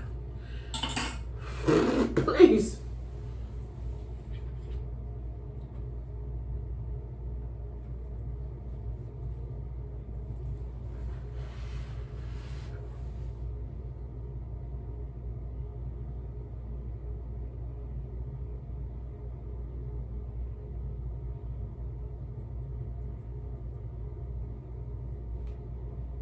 Okay.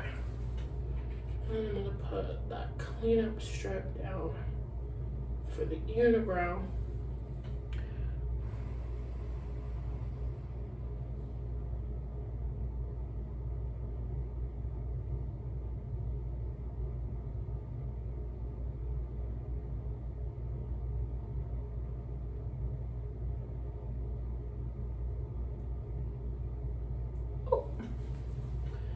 I put more pressure on that because the hair is a little bit, come on, like shorter, you know? Okay. So, what happened? Maybe we're not going to talk about casual dating at all. We will briefly. There's not much to talk about. Like, the backstory is the story. So, where was I? We have a lot of moments. We have a lot of just emotional intimacy connection. They're leaving. The Cancer is like, I wish that I could stay longer. Like, I'm so upset. I do not want to leave. Like, they're talking to me about France. We're talking about making plans. Like so serious. Like, we really bonded over these 3 weeks, which was so cool and so amazing.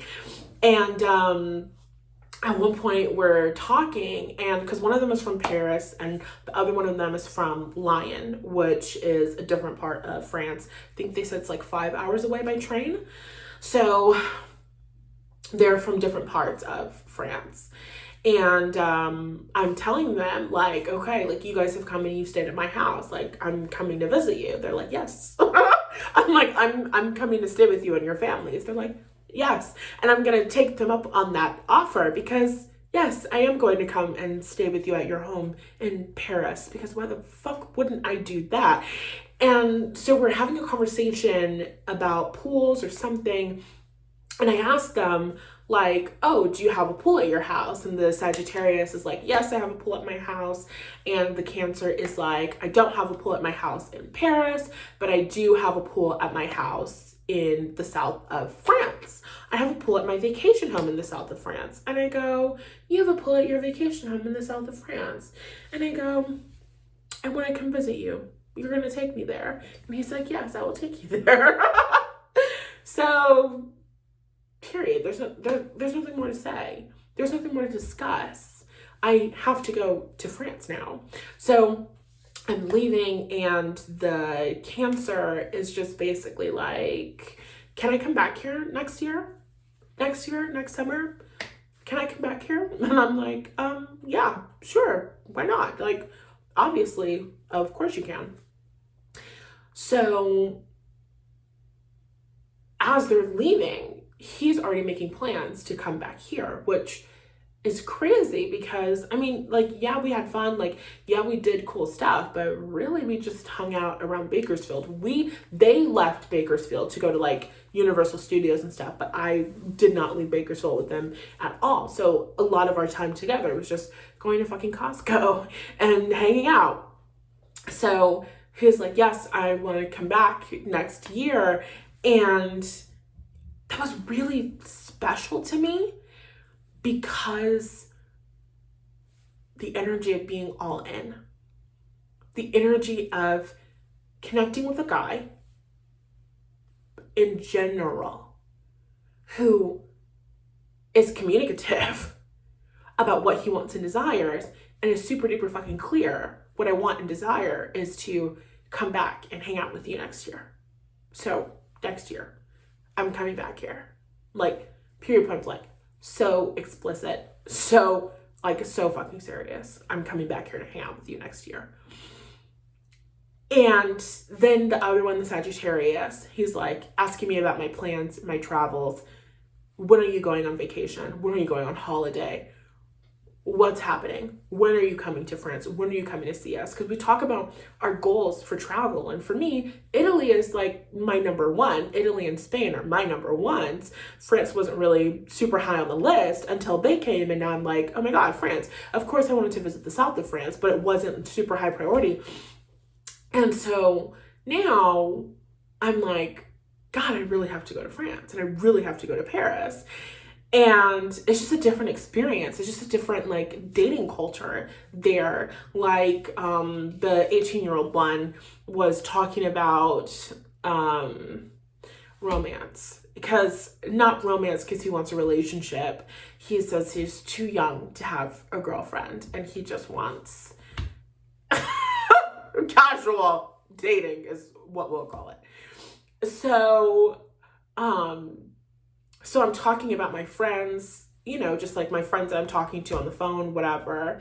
And he's like, you're gonna hook me up with one of your friends. And I'm like, my friend is a 28-year-old woman. And that's the youngest friend that I have. And they're like, age doesn't mean anything to us. Which is so funny because I was the same when I was 18 years old.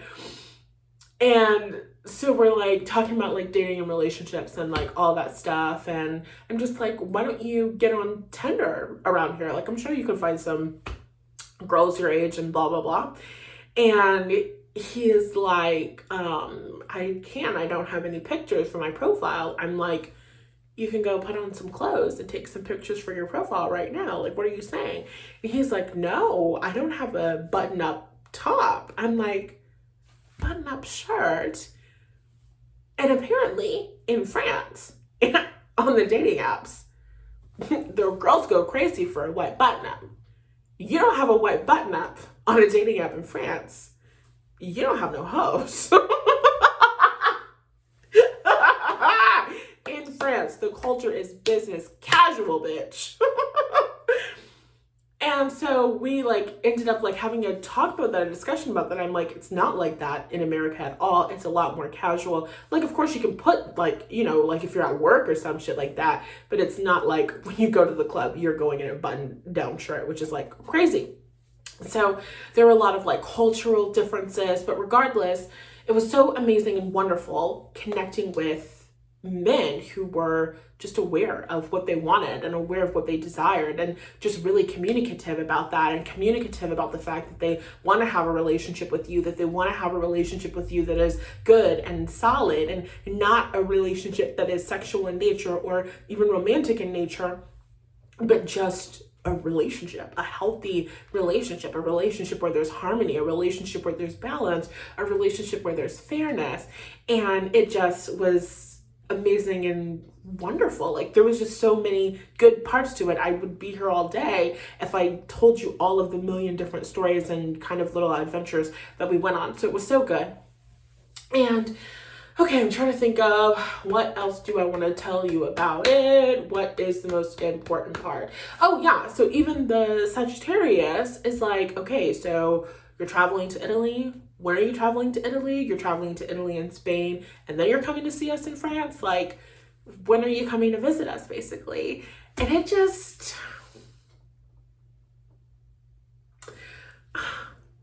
like, it just, you know, and I feel like you know. Like, I feel like you know. Like, I feel like I don't even have to describe it because you get it, you understand it, you understand me. Like,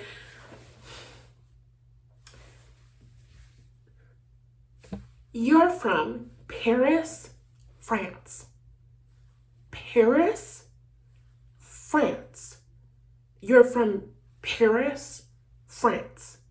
And you travel to Bakersfield, California. Central California. You're from Paris, France. And you travel from Bakersfield, California. And you spend 3 weeks here. And you have such a good time that you want to come back in the next year. The Natalie effect. The Natalie effect. When I was a teenager, I didn't want to be here. I didn't want to be around here. I don't want to be anywhere near here. I didn't want here to exist. I wanted them to demolish this city. And you want to come back here. You had such a good time. And it's me. I'm the good time. Are you understanding what I'm saying?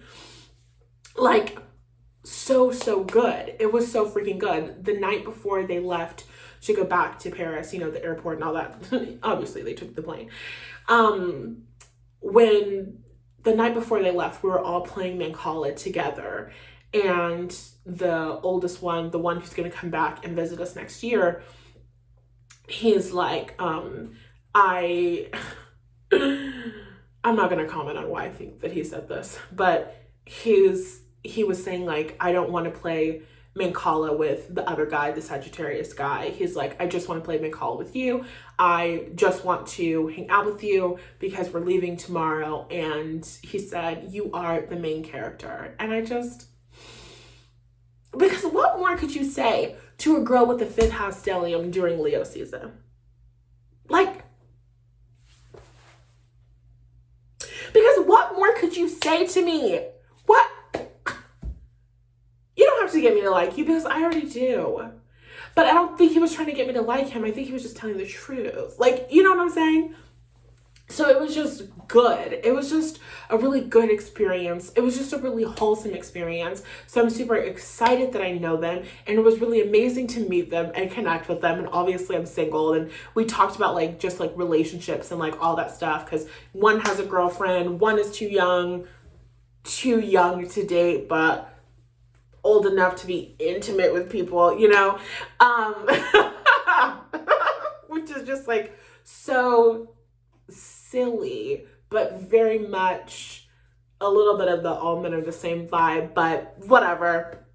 So we are talking about relationships, we're talking about connection stuff, and obviously I'm single. So they're like, I have a brother. My brother's single. The other one's like, my brother's single. I'm like, how old are your brothers? They're like 22. I'm like, well, no thank you, but thank you for offering. Appreciate it. Appreciate that. Love that. So it was just good. Like, it was just a good, flattering experience. It was a good, flattering experience. Now let me take this shit off my face. Okay.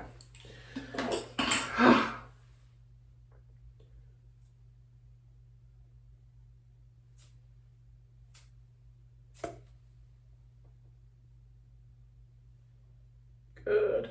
It's sweaty. I think I gotta move a little quicker. This is kind of sweaty. What did I do? I put it down, pull it up.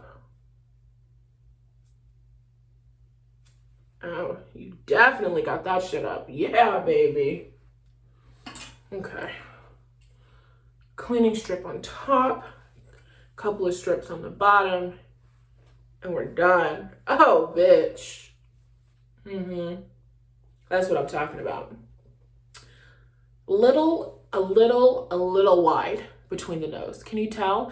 And it could be like the glasses kind of emphasizing the wideness between the brows. It's a little wide for my taste, but it's okay. It's not the worst. It's not the worst. Good for my second time waxing myself ever. We're gonna clean up this. We could clean up that too. Okay, quickly. Because we've been here for 2 hours. Have you been hanging out with me for 2 hours? Maybe you took a break. Did you get snacks? I should have told you to get snacks. I didn't know how long this was going to be at the beginning of this. I really didn't. Okay, I'm almost done. So, I'm thinking, no, I don't want to date a 22-year-old French man. And then I'm thinking, why the hell don't you want to date a 22-year-old French man? But what I'm really thinking is this. Yesterday I saw a picture of my family, my ancestors from like 100 fucking years ago. And I'm not being dramatic. Old picture.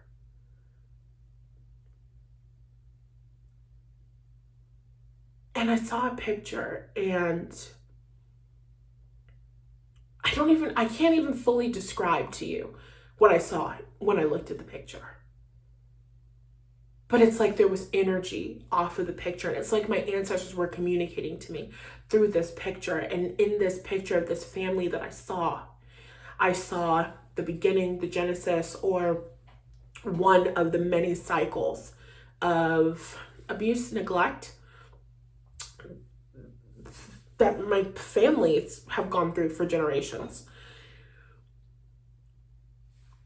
An experience where it's the cycle.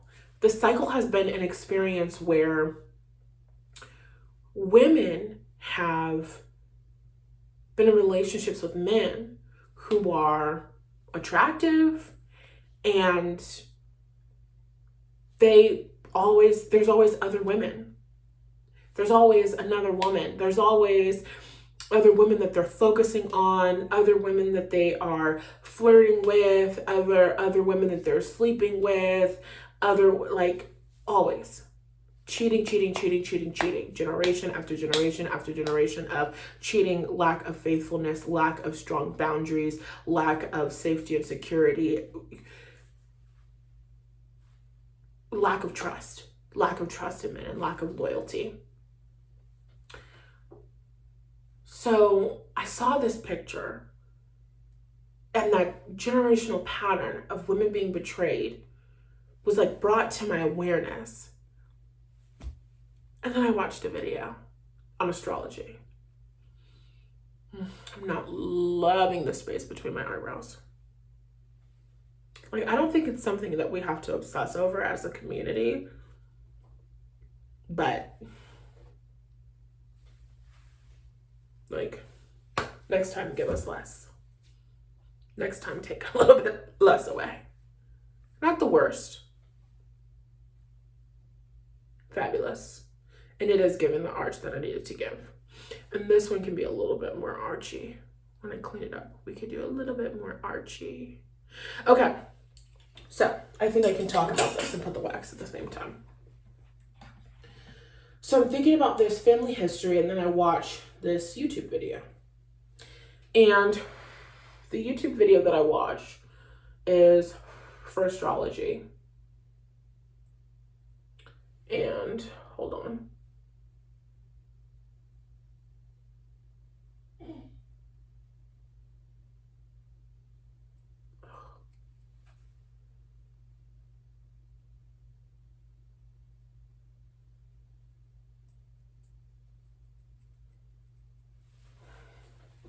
Okay, it turns out I can't talk and do this part at the same time. This requires crazy precision.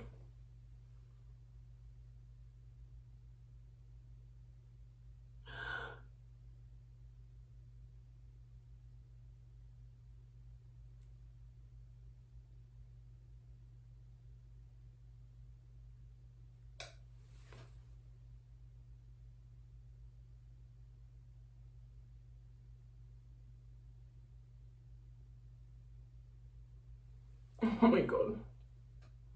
I'm doing my best. I'm doing my best. Sometimes it just helps things to sing a little song. I'm doing my best. I'm doing my best. I'm doing my very best. It's the best that I can with what I got.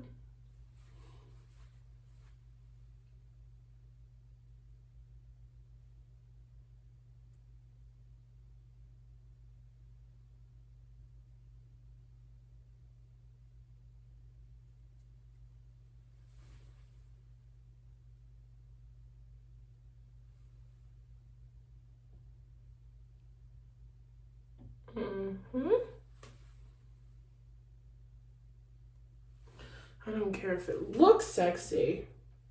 Well, I care if it looks sexy afterwards.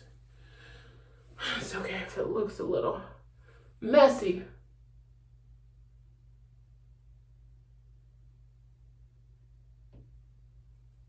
Being put on there.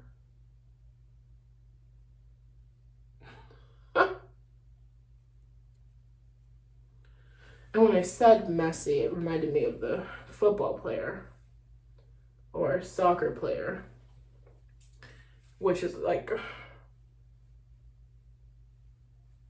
crazy that I even know who that is, or that I even have a fucking inside joke related to that. Craziness. Craziness. Okay, not too hot, just a little cleanup. Just a little clean up. And get that wax from earlier. Just a little cleanup and get the wax from earlier. And if my storage somehow dies, I don't know how the fuck this is still going, but if it dies, then I love you, like, share, subscribe.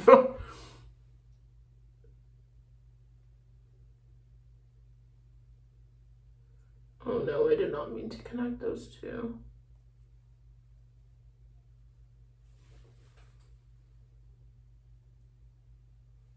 Okay, we're gonna pretend they're not connected, and then we'll pray.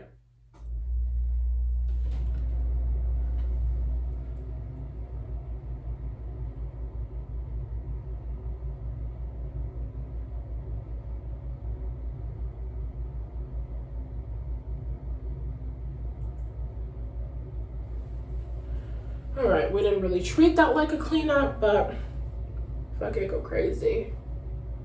I typically would have done that in 2 at the bottom, but you know, we're bold. God, I'm scared. Okay. I think I'm gonna have to take that all off in 1.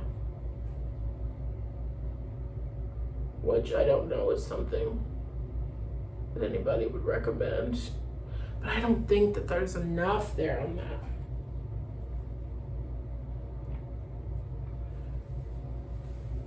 Which is like crazy because there's so much wax. But I have to make sure that's up,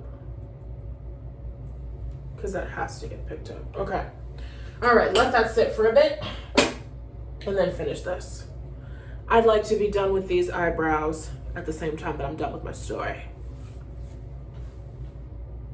So basically what happened, had a great time with them, had a great connection with them. I have transformed my relationship with men. It's lovely. I'm loving it. I saw that thing from my ancestors. I'm thinking about my family history. I watched this astrology video, and the astrology video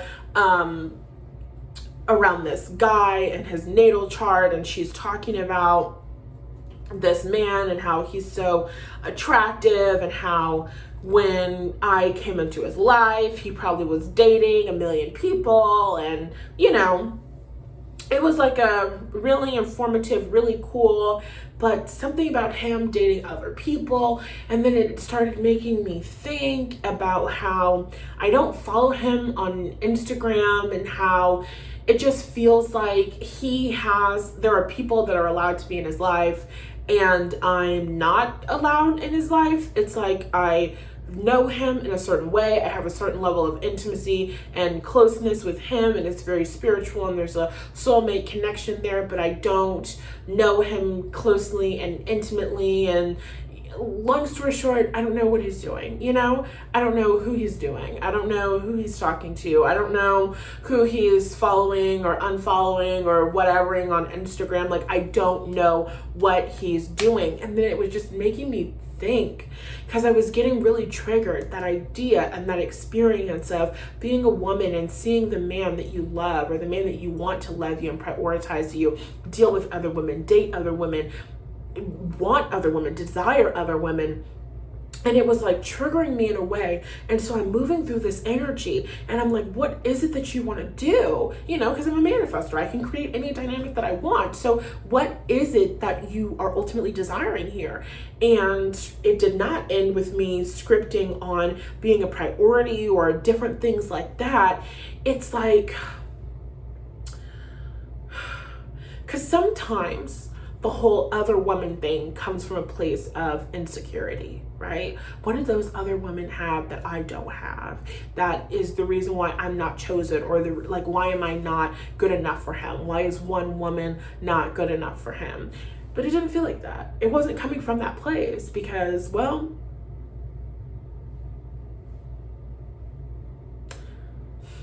it's Leo season, so let's just all be honest about who we are, okay? Mustache or no mustache, rash on my chest or no rash on my chest, this is top of the line, which kind of feels silly saying it with all of this wax on my fucking eye, but it's the truth. I'm not worried about other women because I am the best woman. Okay? And you can be the best woman in your life, and you can be the best woman for men in your fucking reality, in this reality that I am the queen and that I am the creator, and I'm never having an experience where I'm going, oh my God, what do those women have that I don't have? Because the answer is nothing. Like Shaka Khan said, I'm every woman, it's all in me. So I don't really have that. I don't have that fear. So it's like, how are we going to remedy this? If it's not coming from a place of insecurity, what is it coming from? And it was coming from this place of like, I don't know who you're talking to, and I don't know who you're fucking with, or if you're fucking with someone or whatever. There's so many things that I don't know, but the experience of being a woman and having a certain level of loyalty to men that don't reciprocate that level of loyalty, or to men that aren't giving you that feeling of safety and security, And I just was thinking about that. And then I was thinking about the guy from the smoke store who said, thank you for blowing smoke in my face. And then I was thinking about the guy when I visited New Orleans years ago who told me that I could step on him. Random man laying on the street. I'm walking past having a conversation with a girl who later cursed me. Story for another fucking time. And then I'm thinking about the fabulous young men who just stayed here for 3 weeks. And I'm thinking about the way that they treat me. And I'm thinking about the fact that there was a lizard in my room this morning. Don't ask me about it. I can't talk about it. I can't talk about it. I like to sleep naked. I'm asleep, laying on my stomach. It feels something on my back. Sick. Sickening. I'm like, what is this on my back? A baby lizard is in my hand. A baby fucking lizard in my hand. Dead? Apparently not. I throw the lizard because what the fuck? I was asleep. There's a lizard on the loose. I'm laying in my bed, petrified. Can't get up. Can't look whatever that was in the eye. Hated every second of that. Took me hours to go through my stuff like, okay, we got a baby lizard carcass somewhere in this room. We need to find it and dispose of it. I finally muster up the courage and the strength to get the baby lizard carcass. And it was gone. There is no baby lizard in my room. There is no war in Ba Sing Se, and there is no baby lizard in my room. From what I saw, nowhere to be found. So that's a source of fear for me. But most importantly, I didn't have a man to call. I didn't have a man to call.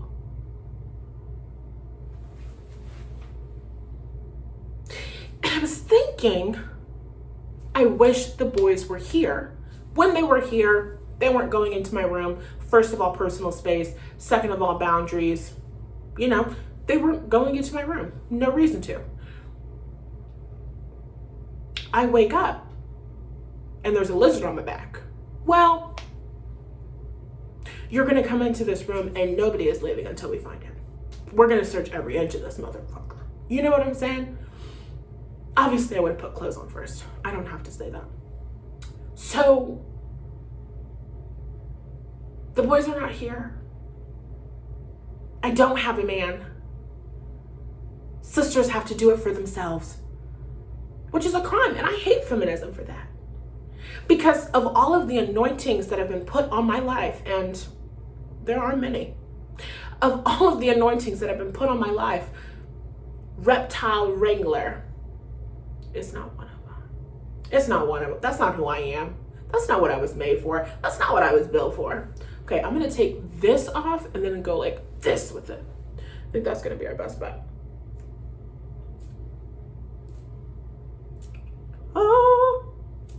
Oh yeah.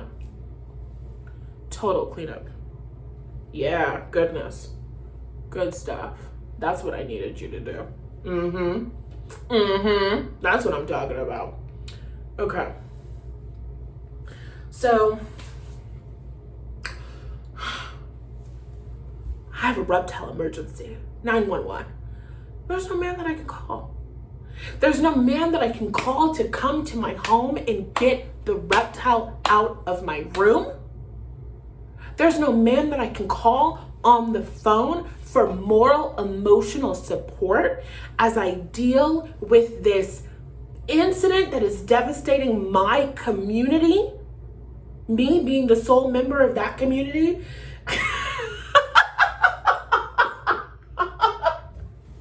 There's no man that I can call. There's no man that I can call. start realizing, I don't know what you're doing, which is fine. I don't know who you're fucking, which is also fine. It's really okay, because I just can't stop saying that I'm top of the line. It doesn't get better. So I'm so secure of myself, I swear. I can't call you in an emergency. And I start thinking about the guy from the smoke shop. And I start thinking about the fact that my house, my pool, has been being maintained the past month. And I think, why did you ever live in a world where you had to pay for a pool guy? Why did you ever live in a world where you're the only one paying your bills? When I used to think about traveling abroad, I'm like, I gotta get a passport. It's not a financial responsibility. It's not a financial priority for me to get a passport. Why don't you have a man buying your passport? And I go, why don't I have a man buying my passport? You blow smoke in the faces of men and they say, thank you. I'm never getting over that shit. Why are you living in a world where the man that you want and desire is not taking care of you? And this is not, I struggled with this because you don't really have to have any shame or embarrassment about it. You want what you want, and it could be possible that this is the man that God has anointed to be my husband. It could absolutely be possible. But what I know for sure is that regardless of what's happening with the whole marriage manifestation right here, right now, on this today,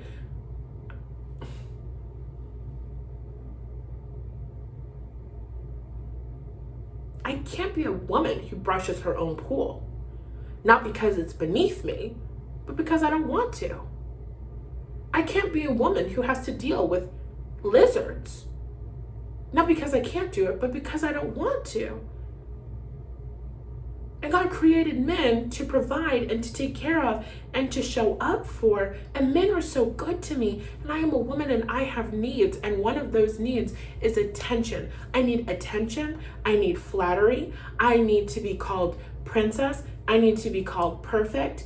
Any word that starts with P, you.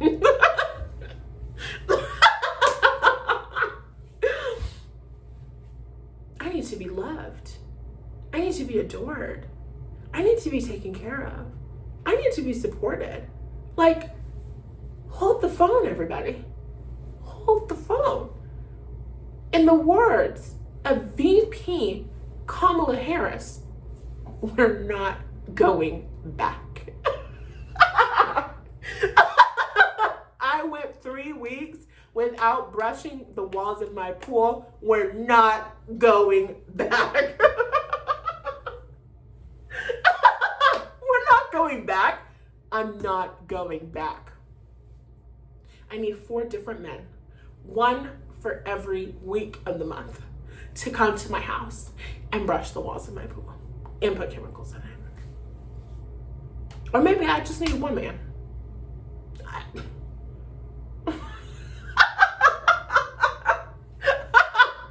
I'm so serious.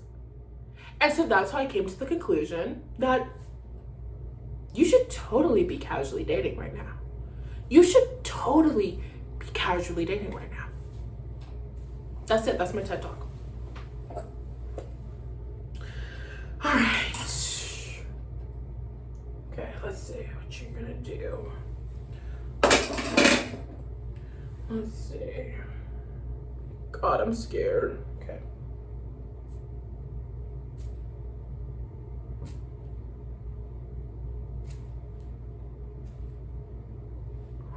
Please tell me that was all of it. Please tell me that was all of it. It was, most of it. Okay, how do you feel? Where did the arch go? I think I took the arch off when I did the cleanup. How do you feel? This. How do you feel? I'm still processing. I still gotta do the under. Ugh. That is like my least favorite feeling. And I can tweeze, and if I do tweeze, then it will be tomorrow. I also need to do a pedicure. I'm gonna do a black tip pedicure because I saw a picture of my camera roll when I was clearing space. And that black tip looked sexy. So, gotta do that again. Even though I just filed my toenails so they're a bit short, so I don't know what we're doing. I might just do purple, like a little mauve nude color. That's what my original plan was, and then do a black tip in 2 weeks once they've grown some more, because I just filed them down, so I don't know how I feel about a black tip. Okay.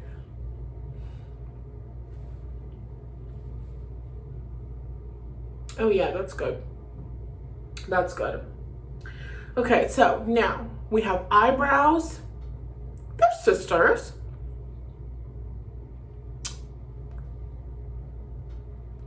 I'd like to get more of like a, they look like sisters. I'd like to get like a fraternal twin vibe. You know, doesn't have to be an identical twin vibe, but a little more fraternal. So how can we achieve that? Let's clean up underneath and then see what it looks like once it's cleaned up underneath. I think you're gonna have to round this out. And I think you said that you were going to round that out. I think that was always your plan. So I think once you take that just a little bit off the top there, then we can have fraternal twins. And I'm okay with fraternal twins. Pretty good. Pretty good. I had to look in the mirror to check. Okay. Like, oh my God. I think that is so crazy. No, I cannot show you that. I think that's crazy. It's not crazy like a bad negative thing, but it's just crazy like, oh my God. Okay, so casual dating. How do I feel about the husband thing? I feel like the husband thing is inevitable. I feel like the husband thing is something that's happening. I feel like the husband thing is something that I'm moving towards. I feel like the husband thing is something that I'm created for. I feel like the husband thing is something that is so obvious for me. And I feel like after the husband thing, the kid thing is gonna also happen really quickly for me. And it's like, I know that that's happening.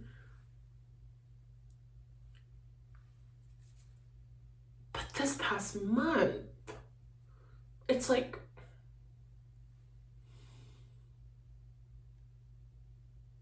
future husband,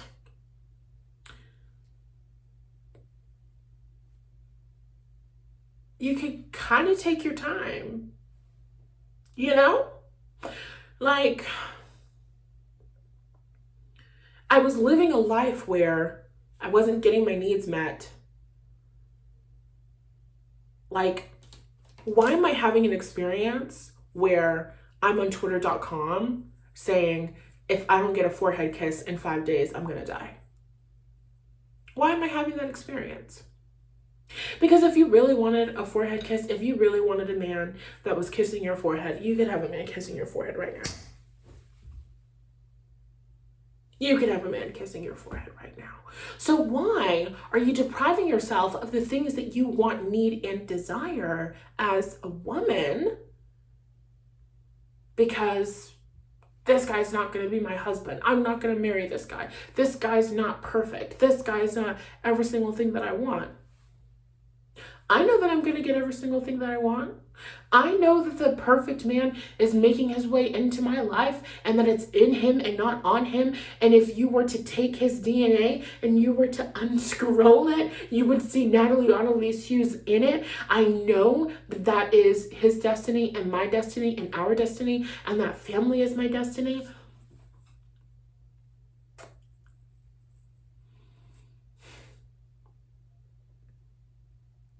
But while you do whatever it is that you do, whether the future husband is the guy that I was thinking of or not, I feel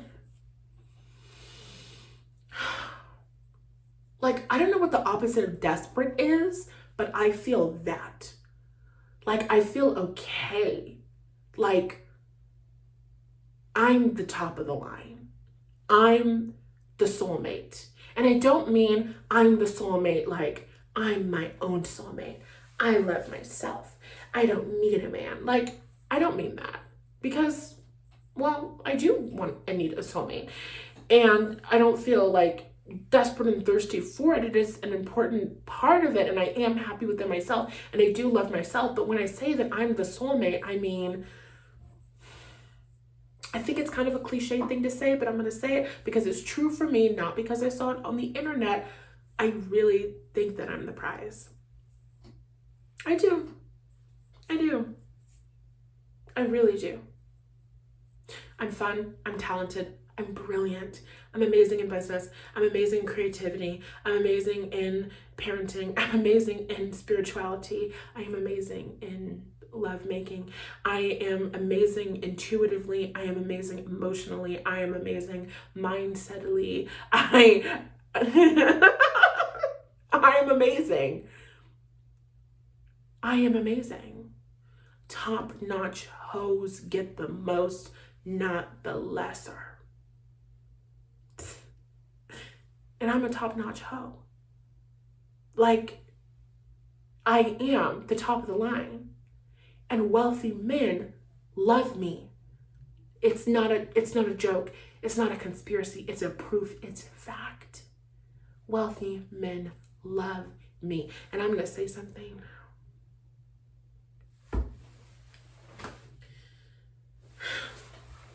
I tried to fight it. Okay? I tried. I did. I have loved Black men. Okay? I have paid my dues to the Black community.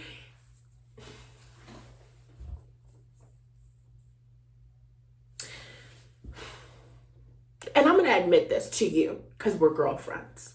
Okay? Homegirls. And this stays between us as a community. Me and you. You don't tell anybody else this. Okay? This is a secret. Recently,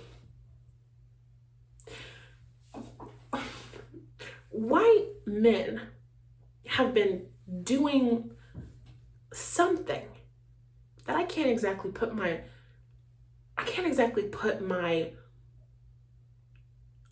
tongue on it. I don't know exactly what it is that they've been doing for me, but white men have been doing something for me.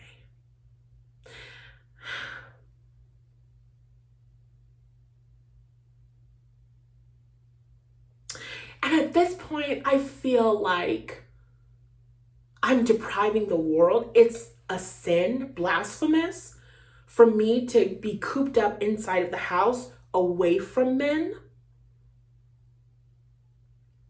I think it's a loss for the world, for the male community, not to have access to me. I think it's a loss for me as a Black woman, as the leader of the self-worth community, self-worth revolution, the movement, trademark.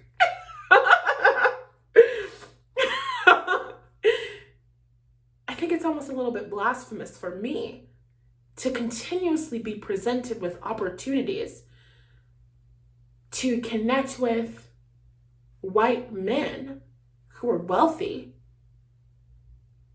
and for me to turn them down because I have an idea that I want to be with the Black man who is not yet treating me the way that I deserve to be treated. Do I think that people can change? Am I absolutely ready and willing to forgive this man should he show up? Absolutely, yeah, sure. Until that day happens, I kind of feel indifferent to the situation. because there's so many opportunities out there for me in the world. And the way that I feel, what it's looking like right now, is that the man that comes into my life and treats me the best is the man that I'm gonna marry. I can't make any more guarantees anymore. Because I learned what I learned about myself. All of these experiences with men, every single one, not just the ones that I shared in this video, all of the amazing experiences I've been having with men this past month, these past several years. I used to think, I had a cousin, let me do this under eye so we can be done with this. I had a cousin who, we don't talk anymore, but you know, whatever. Years ago, she was talking to me, we were talking, and she was like, I don't care about looks. She was saying that she doesn't care about what a guy looks like. And I was probably 19 or 20 having the conversation. And I'm like, what do you mean you don't care about looks? Like, great for you. Fuck no for me. I care about looks. Looks are so important to me. Hold on, I gotta.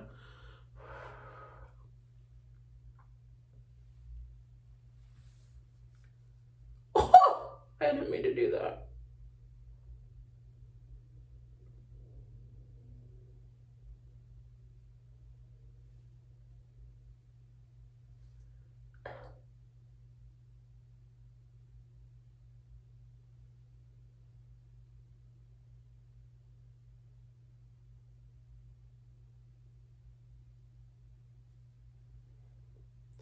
Like, oh my God.